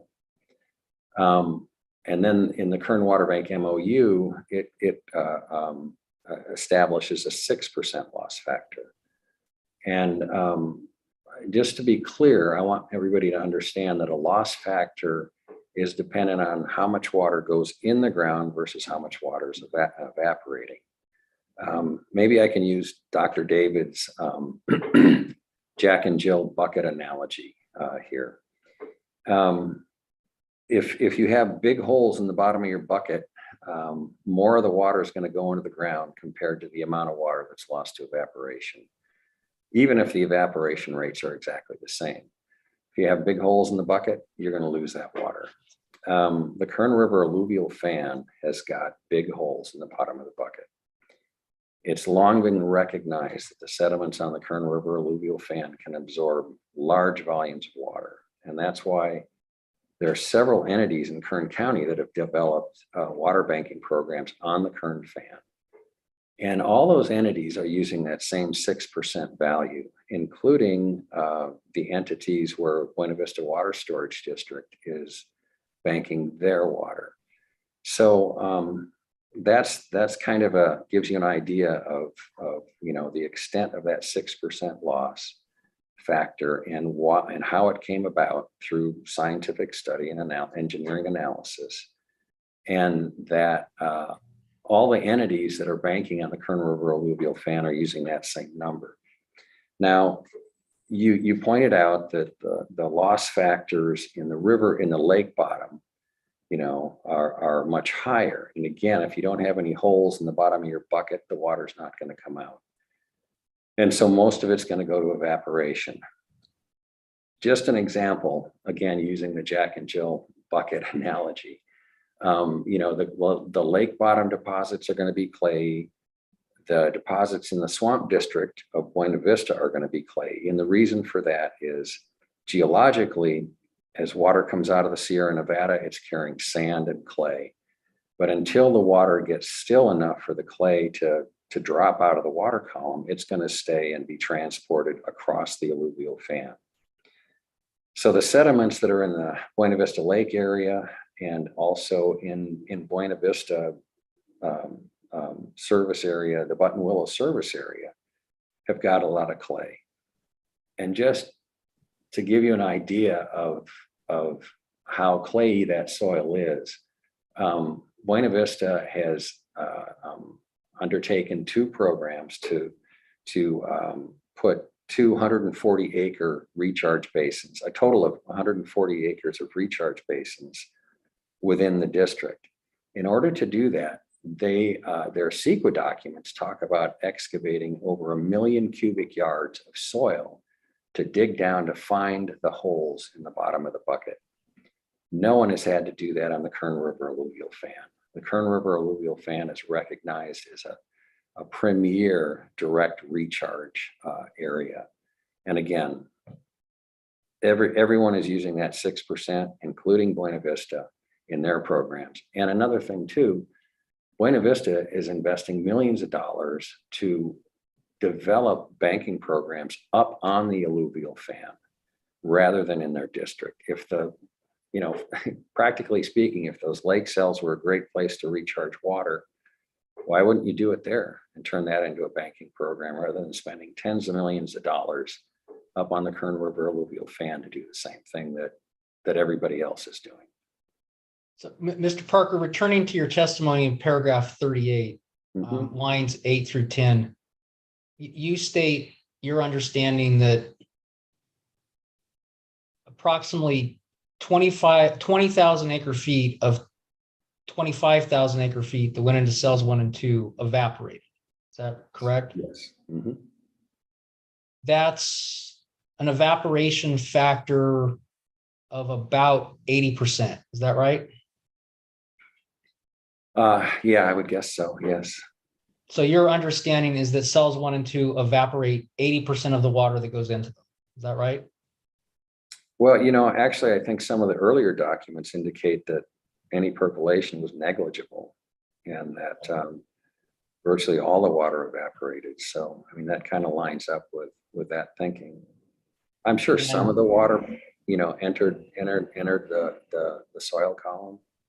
I'm not disputing that, but primarily most of the water was lost to evaporation. So your understanding as expressed in your testimony is that 80% of the water that went into cells 1 and 2 in 2017 evaporated. Is that correct? In general, yes. And you assume a 6% evaporation factor at the water bank. Is that accurate? Yes. And cells 1 and 2 in the water bank are subject to the same weather. Is that correct? Yes. And do temperatures in that portion of Kern County in the summertime often exceed 100 degrees? Yes. Does the air temperature have an effect on how much water evaporates? Yes. You discussed in the explanation you gave about evaporation a little bit ago about how water stays in the water column. I'm sorry, sediments stay in the water column while the water is flowing until it's still enough to settle out. Is that right? Well, yeah. Flow in a river, has higher energy the further up the alluvial fan you are. So when a river is flowing, you're not going to have clay leave the water column. You'll see gravel drop out first as the energy decreases, and then sand, and then potentially silt, and then the clay comes out toward the end when the water column is still. That's when the clay can drop out, and that's evidenced. I'm sure you're aware of the Corcoran clay in this whole San Joaquin Valley. That was formed by a large lake deposit. So once you get to a lake, those clays will drop out of the water column and form potentially extensive clay deposits. Do you know to what extent silt from Kern River water settles out into the recharge ponds at the Kern Water Bank? The Kern River is not depositing silt into the Kern Water Bank recharge basins. So I'm not sure I understand the question. Kern River water is diverted into the Kern Water Bank, correct? Yes. And I think I know where you're headed here, but just so you know, there have been flood conditions below Lake Isabella due to big storms. And when that water is very turbid, that means when it's carrying large volumes of sediment, we do not divert that water into the Kern water bank. Has the Kern Water Bank ever analyzed the extent to which silt from the Kern River settles out in its recharge ponds? No, we have not. Does your habitat conservation plan prevent you from removing silt from your recharge ponds? I guess let me back up here a little bit. The implication here is that silt has come into the Kern Water Bank recharge basins and plugged them up.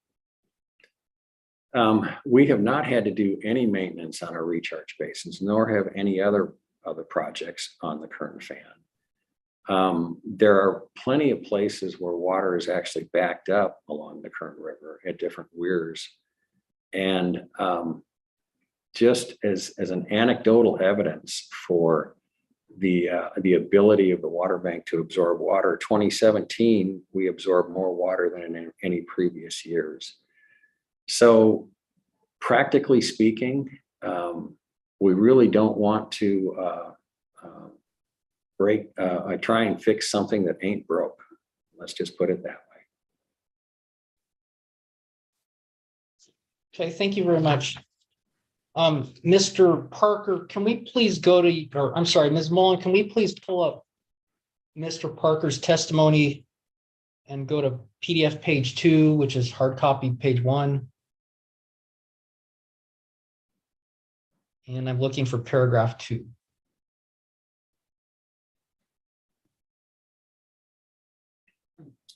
And Mr. Parker, do you see on the lines 12 through 14, you describe how much water the water bank has stored and recovered?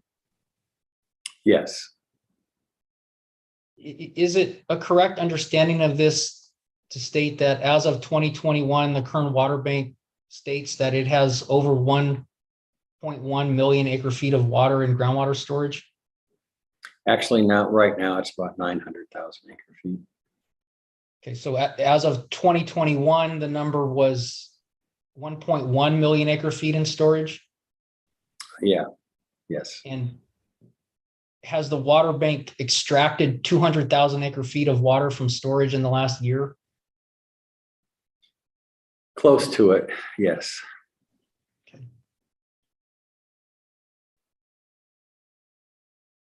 Ms. Mullen, can we please pull up exhibit Buena Vista 809?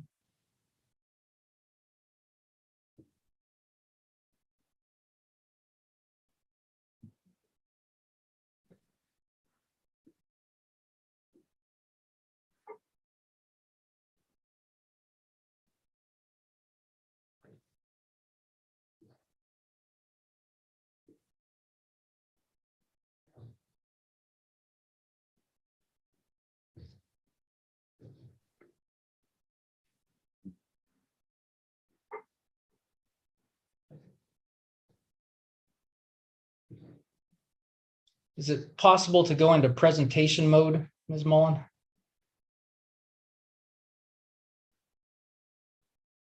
Just for everybody to see it a little easier.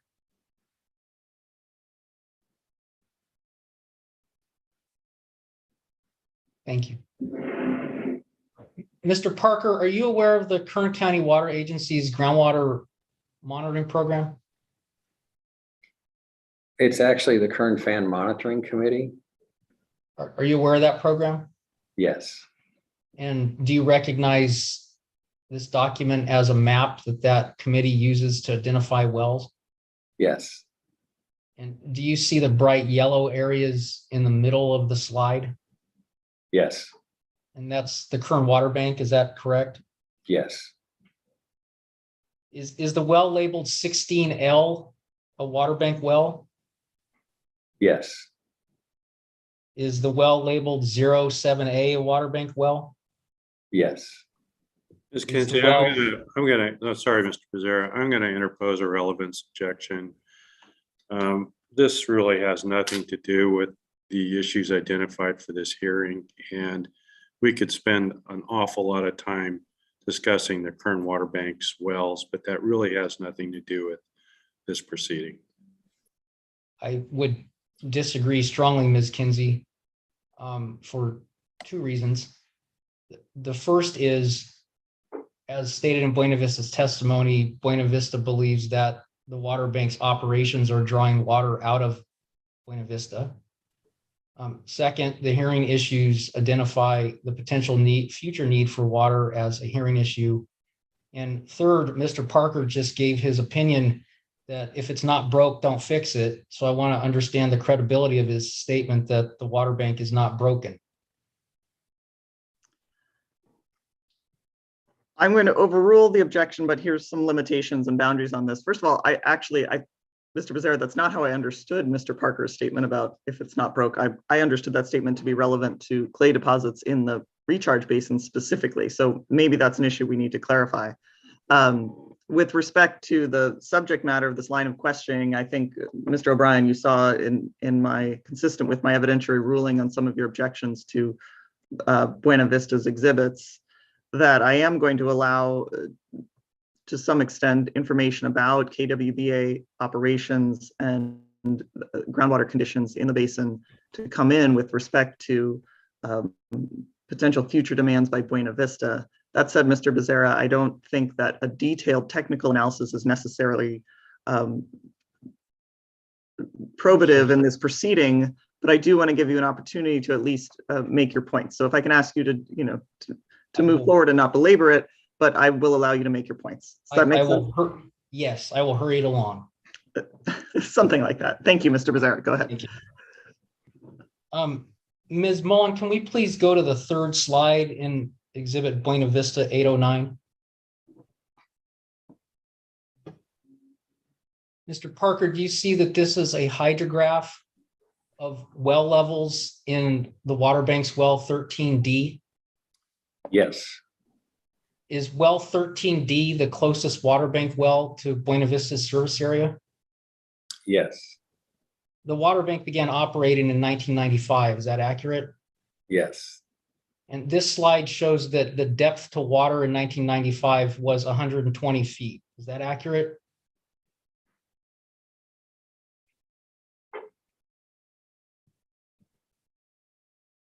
Oh, I'm sorry, I misstated that.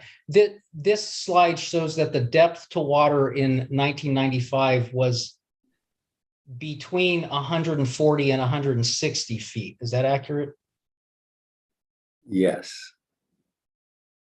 And do you see that the depth to water in this well in 2016 was between 220 and 240 feet? Yes, that was during a recovery phase, and it's actually not the true depth to water. It represents pressure levels in the aquifer.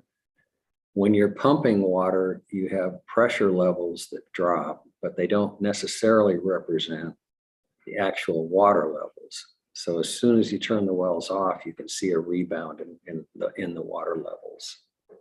Did the water bank believe it had a positive storage balance in 2016?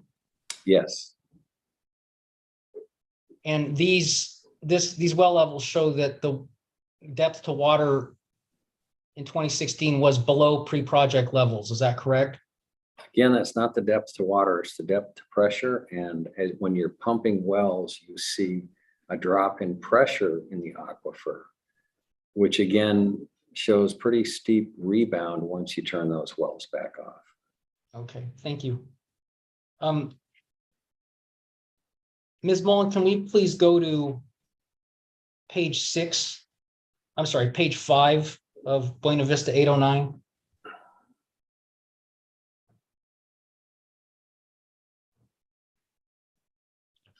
Mr. Parker, can you explain what the different colored curves are on this slide?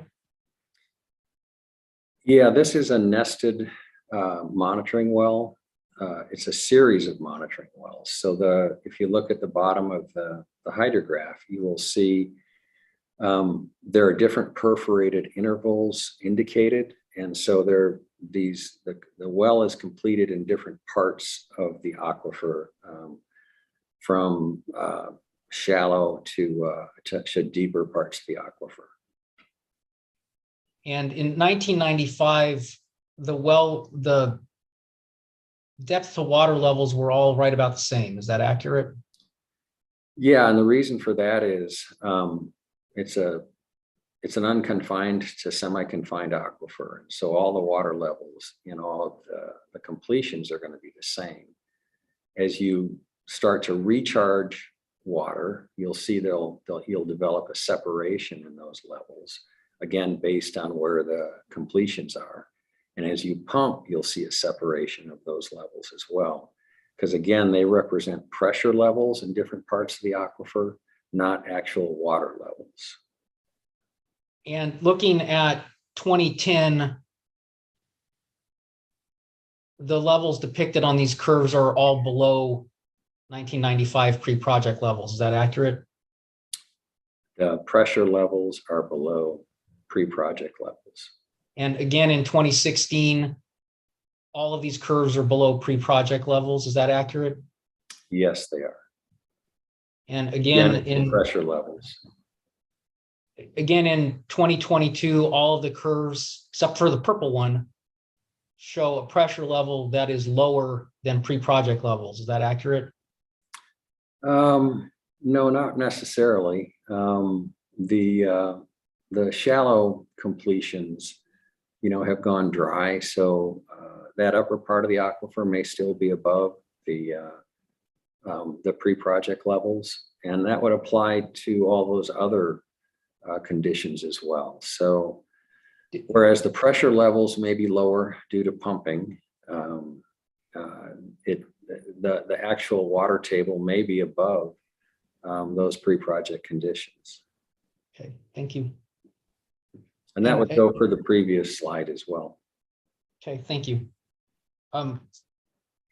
Ms. Mullen, can we please go to page 6 of Buena Vista 809?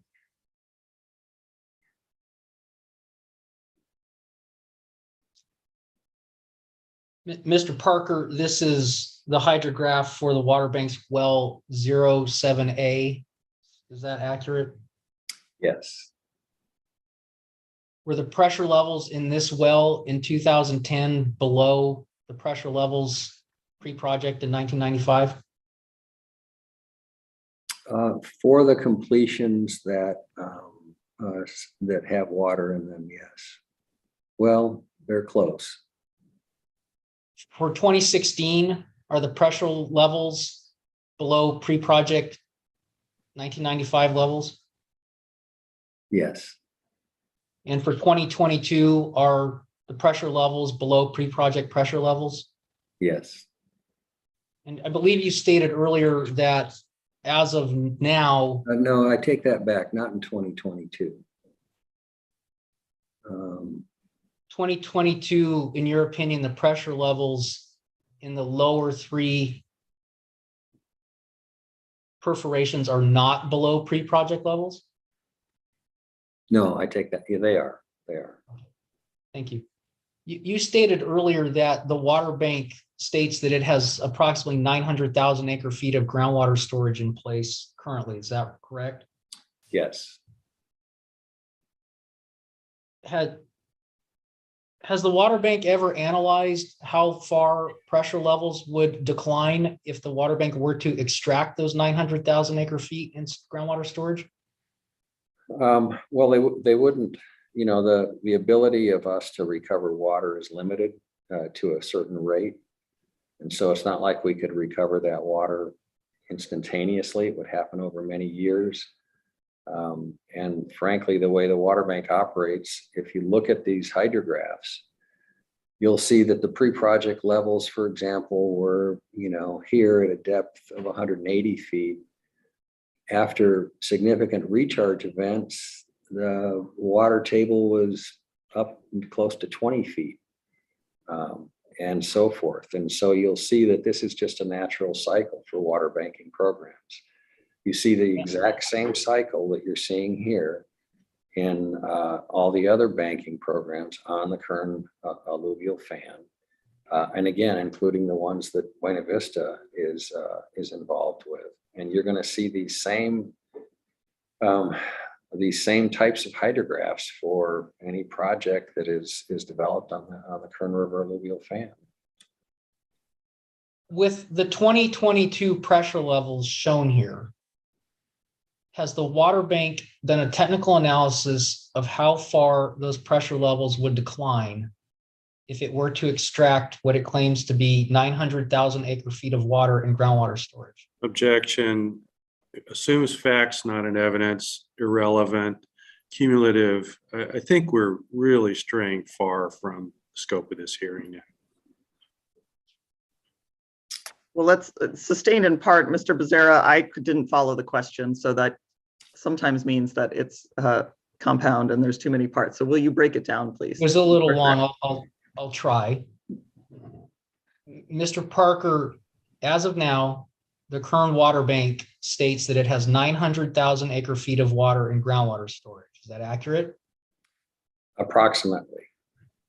And that storage balance is associated with pressure levels being where they are as depicted for 2022.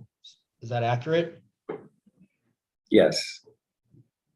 Has the water bank done a technical analysis for how far pressure levels would decline if it were to extract that 900,000 acre-feet of water it claims to be in storage? I will add to my previous objection, incomplete hypothetical. Overruled. I think it's a yes or no. Well, it may not be yes or no, but I think it's a question about what the Kern Water Bank Authority has assessed. So that's how I understand the question. So Mr. Parker, to the extent you can answer, please go ahead. Well, what's being proposed is just entirely unrealistic. If you look at any of these hydrographs, you will see what happens is water is recharged. You go through recharge and recovery cycles. You'll see all these hydrographs go up and down. They do for all of the banking programs on the Kern fan. So to try and tack on what would happen if we continued to pump for the next, I mean, it would probably take 10 years of pumping to remove all that surplus water is just unrealistic.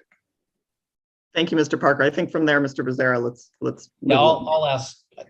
I think it's one more question. Okay. Mr. Parker, when the water bank calculates what it believes to be water in storage, does it calculate that from pre-project levels? No, actually, we're in all the water that comes onto the water bank is measured by others. So the water that we bring in is measured and reconciled by various public agencies, including Department of Water Resources, Kern County Water Agency, Buena Vista as second point operators. And all of those entities actually reconcile the numbers and tell us how much water we've actually brought onto the Kern Water Bank. The same goes for recovery. So this is very straightforward. On the recovery side, we're told how much water we deliver back out of the ground. And so the accounting is very straightforward. You know, again, multiple public agencies reconcile those numbers. So I guess my question was a little different. When you calculate your positive groundwater storage balance, do you calculate that from pre-project levels? It's not from pre-project levels. It's literally a measurement of the water that is delivered to the water bank for recharge compared to the water that is removed from the water bank for recovery.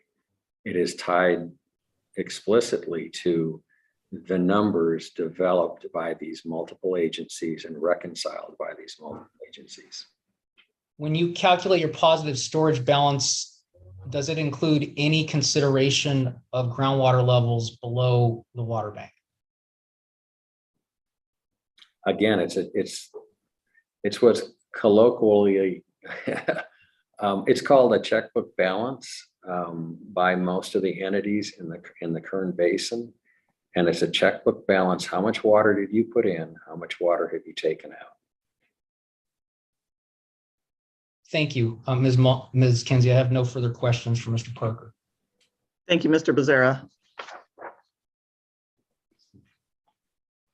I think from there, I just have Mr. Jacobs, yes. I have a brief recross on a very specific exchange between Mr. Becerra and Mr. Parker. I just wanted to raise that, and I can go after you. A recross, interesting. We haven't had redirects. So it's a recross based on the cross. I'll allow that, Mr. Jacobs. I'll give you a second bite, and why don't you go ahead, and then I'll ask my question. Okay, and again, I'm asking about something they discussed during Mr. Becerra's cross. Mr. Barris, I understand. Go ahead. Okay, thank you. Mr. Parker, you and Mr. Becerra had a little bit of a spar over how the term that you used to describe what I'm going to call the lower river right. Do you recall that discussion? Yes, I do.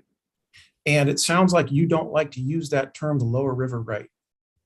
Is that correct?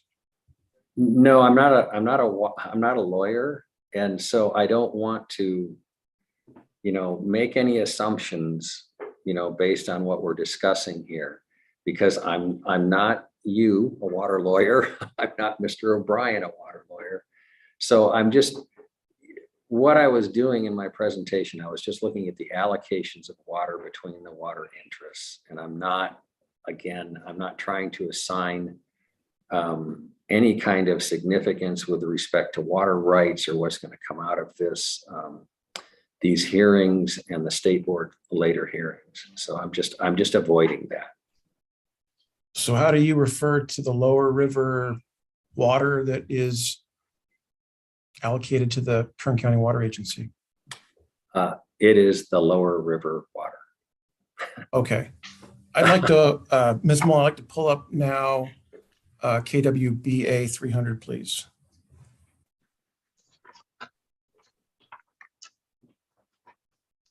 And specifically PDF page 4.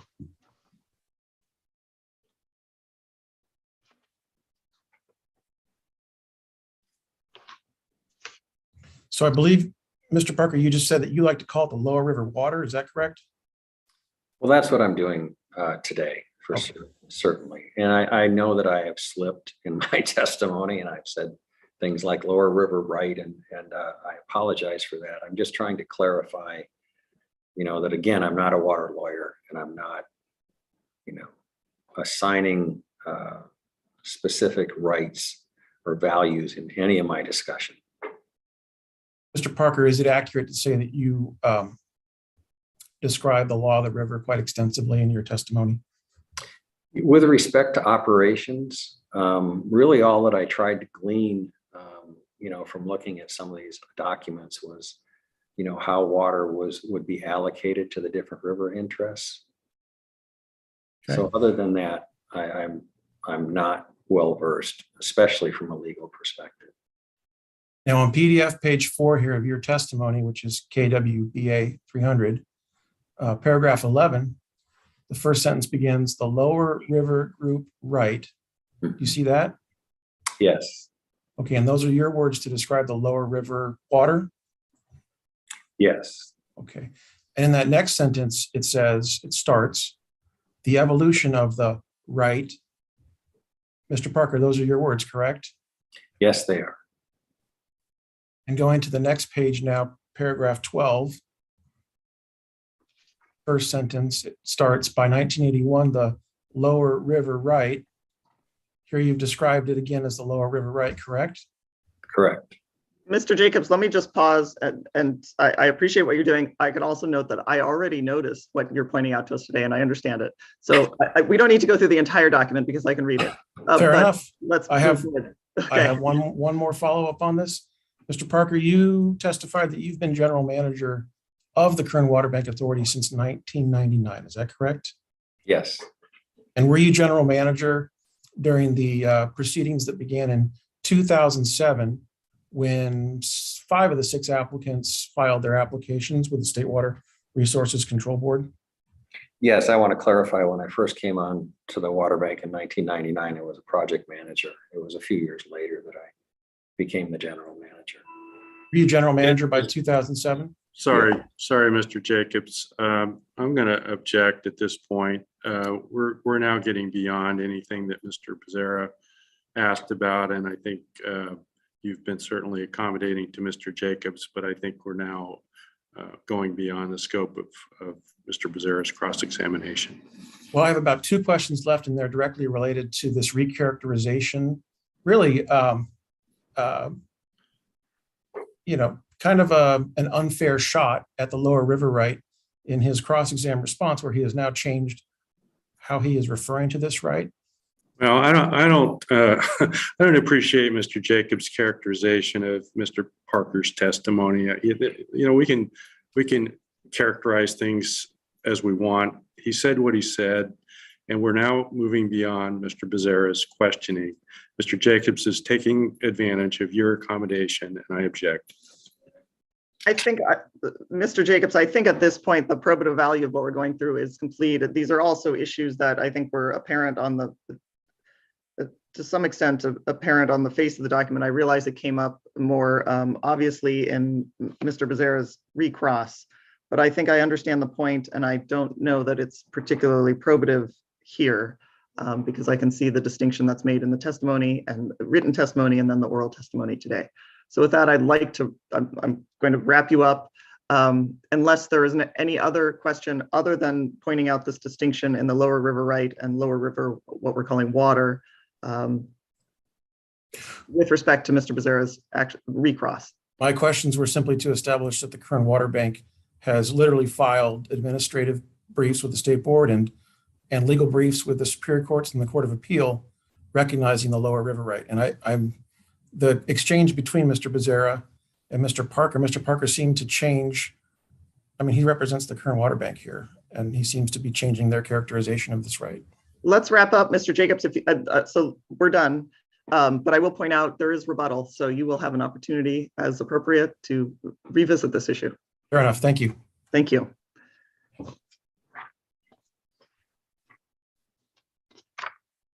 I will then move on, Mr. Parker. I just had one question or one topic that I wanted to make sure I understood with respect to one of your slides, which unfortunately I don't have the slide number, but it's the slide that I believe it laid out a chart with the lower river allocations, which showed that you had made the distinction that the division between first point and second point in the prior slide was based on a rate of flow. And then the next slide showed that the allocation was based on a volume of water. Do you happen to know which slide that was? Ms. Kinsey, I believe it's slide 5. Oh, thank you. Well, and can we please bring up slide 5 of Mr. Parker's presentation?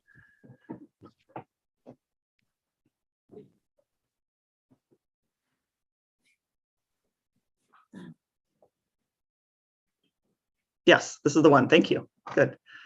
I just wanted to clarify for my understanding, and I realize you're coming at this from an operations point of view, Mr. Parker, but how this works in operation. I think as you've described in the left-hand column, so there's the different time periods. So let's take, for example, starting April through July, there's the first 550,000 acre feet in which the lower river group is allocated 0%. And then there's the next 50,000 acre feet in which they receive 33%. And is that the way that's tracked? Is that tracked starting January 1st, going forward? There's sort of a running tab as to what the river flows are and whether or not the lower river allocations kick in? Yes, yeah, that would be the case. The April through July period is tricky.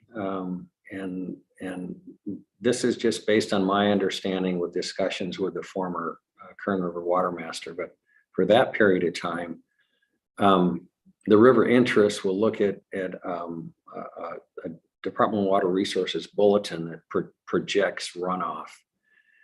And they'll actually start to deliver water to lower river if it looks like that projected runoff will exceed a certain volume.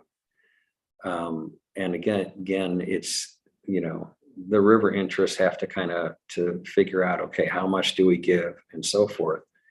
And then and this is my understanding, based just on discussions with those, with the river master, et cetera, that once you're done with the season, if there's any differences or discrepancies, they're trued up with storage in Lake Isabella. So if they projected, flow would be at a certain amount and they underestimated, then water could be shifted to the lower river in Isabella and so forth. That's my understanding. I think you'll get some testimony, I think, later from Kern County Water Agency that could describe that in detail. Thank you. Yes, I think I understood that. I wanted to take an initial shot so that I'm coming in with Yeah. a somewhat Yeah, accurate yeah. presumption. Thank you, Mr. Parker. I appreciate that. Sure. That is the extent of my questions. I think with that, I will turn to Mr. O'Brien and ask you whether you have a redirect for Mr. Parker. I have no redirect. Thank you. Good. Then on that point, I believe we have completed. I will ask you, Mr. O'Brien, have you completed the presentation of summaries of written testimony by KWBA? We have. I think then we at least, Mr.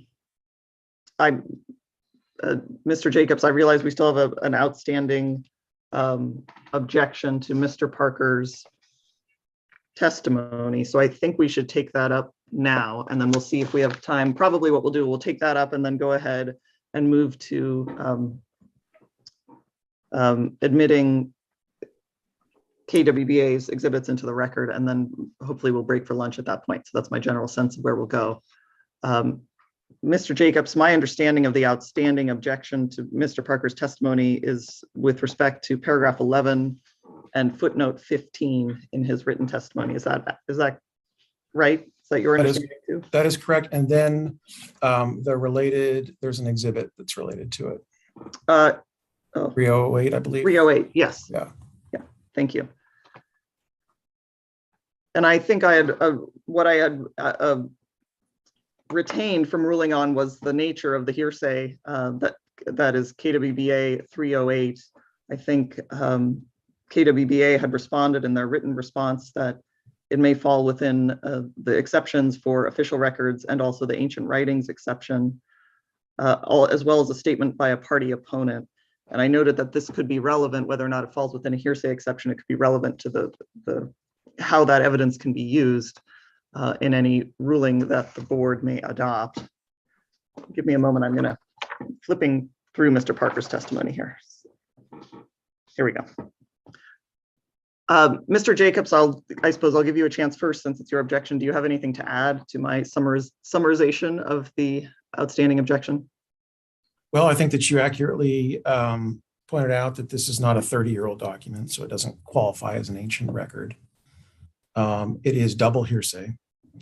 And I don't, this isn't the kind of thing that is underlying a further professional opinion. It's really sort of, I think, casts the Lower River right in an inaccurate light.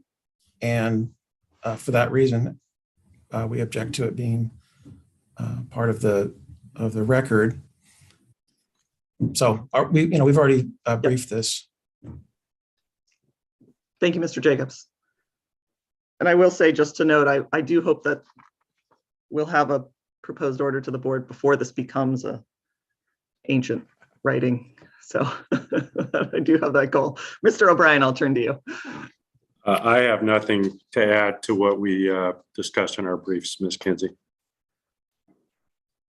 All right, so the objection is overruled to the extent that I'm not going to exclude the testimony or the exhibit KWBA 308. It is hearsay, so that will go to the weight to be afforded the evidence. And I think it also, I don't see it as qualifying within one of the hearsay exceptions. And so the residuum rule would apply, and there would need to be some kind of substantiating evidence to support any conclusions or findings based on the document. With that, are there any other how should I phrase this? Outstanding written objections to KWBA's exhibits that I have not addressed. Before we admit those exhibits into evidence, I'm going to take another pass at anything that may have come up since this hearing started. But I just wanted to see if there are outstanding written objections. Mr. Becerra. Ms. Kinsey, two things. First, the simplest one. I believe that KWBA has withdrawn at least one exhibit. Yes, I think it's 147. that's what I have noted. Yes. And then the admission of Dr. David's testimony is subject to your ruling this morning, as I understand it. Is that Yes, accurate? that is accurate.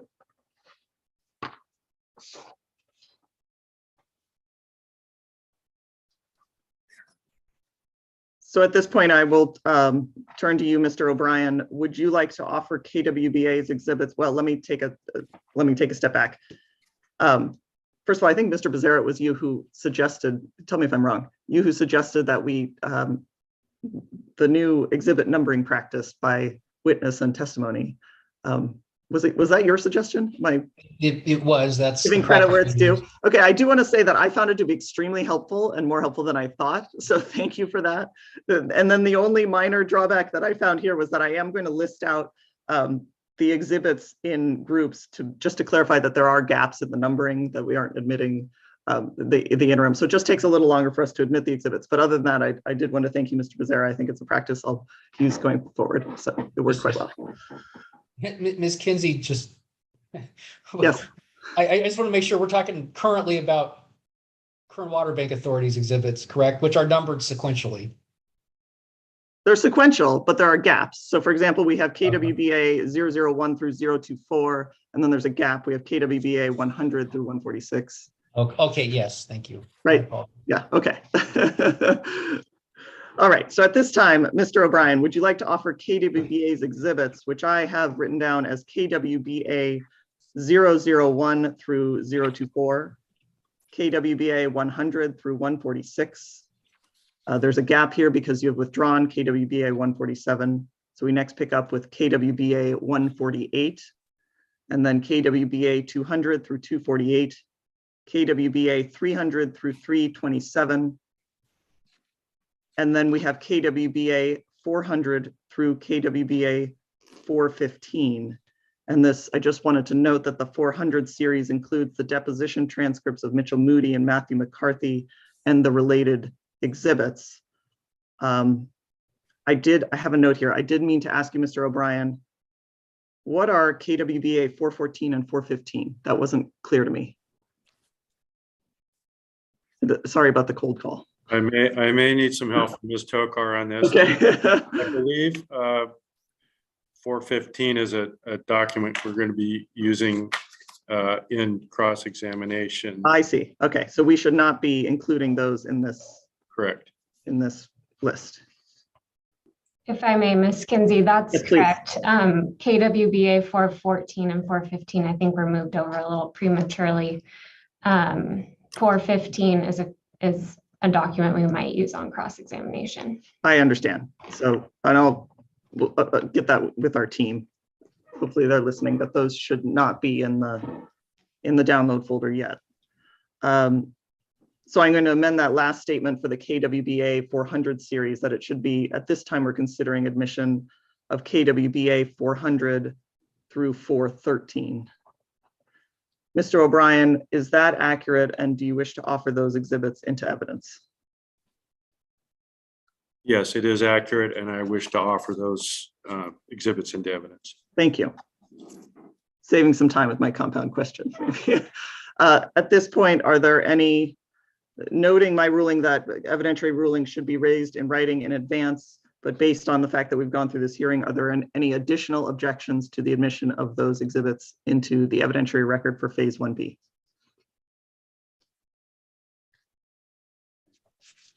The exhibits are so admitted into the evidentiary record for phase 1B.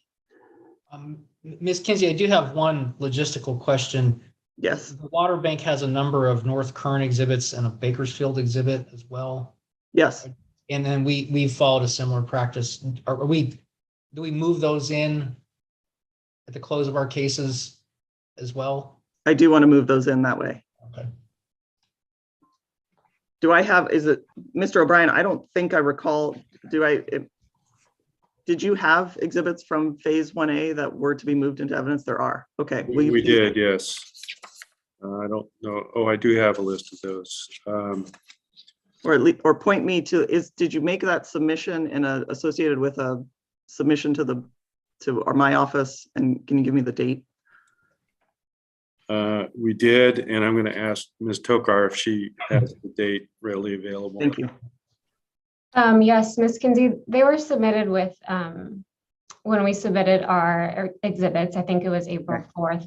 And Yes. those exhibits are listed on our exhibit identification index. We didn't resubmit those documents. I understand. I can list them for you if you would like, but they're on our exhibit index. Let me just take a moment and pull it up. I think that may be the fastest way.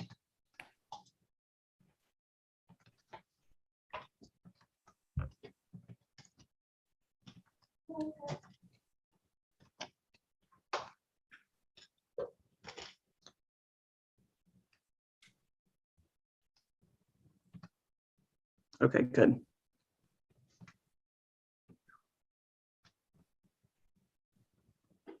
I see them. So my understanding is correct. This is North Kern 35, 36, 39, 40, 41, 42, 44, 63, 94, and then Bakersfield 26.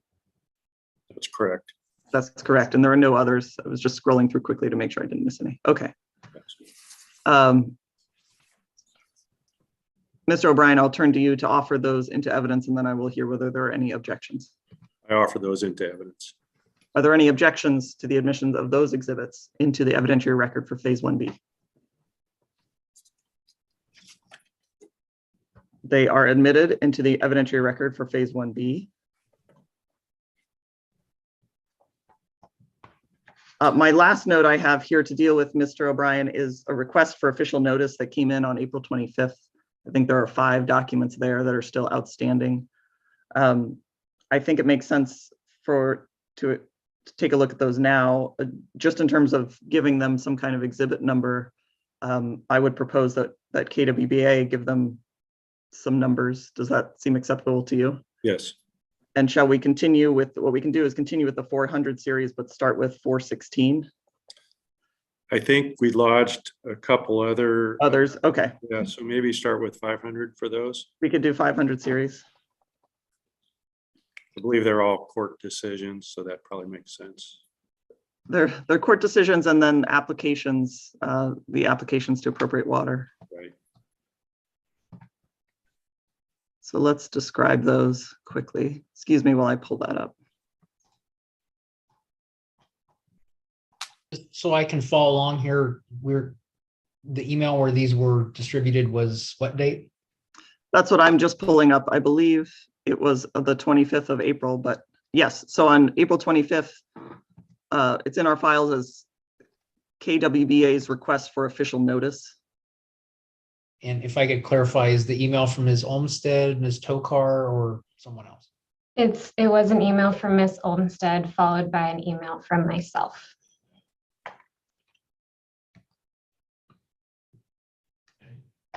And I'll wait a moment for all of us to pull that up.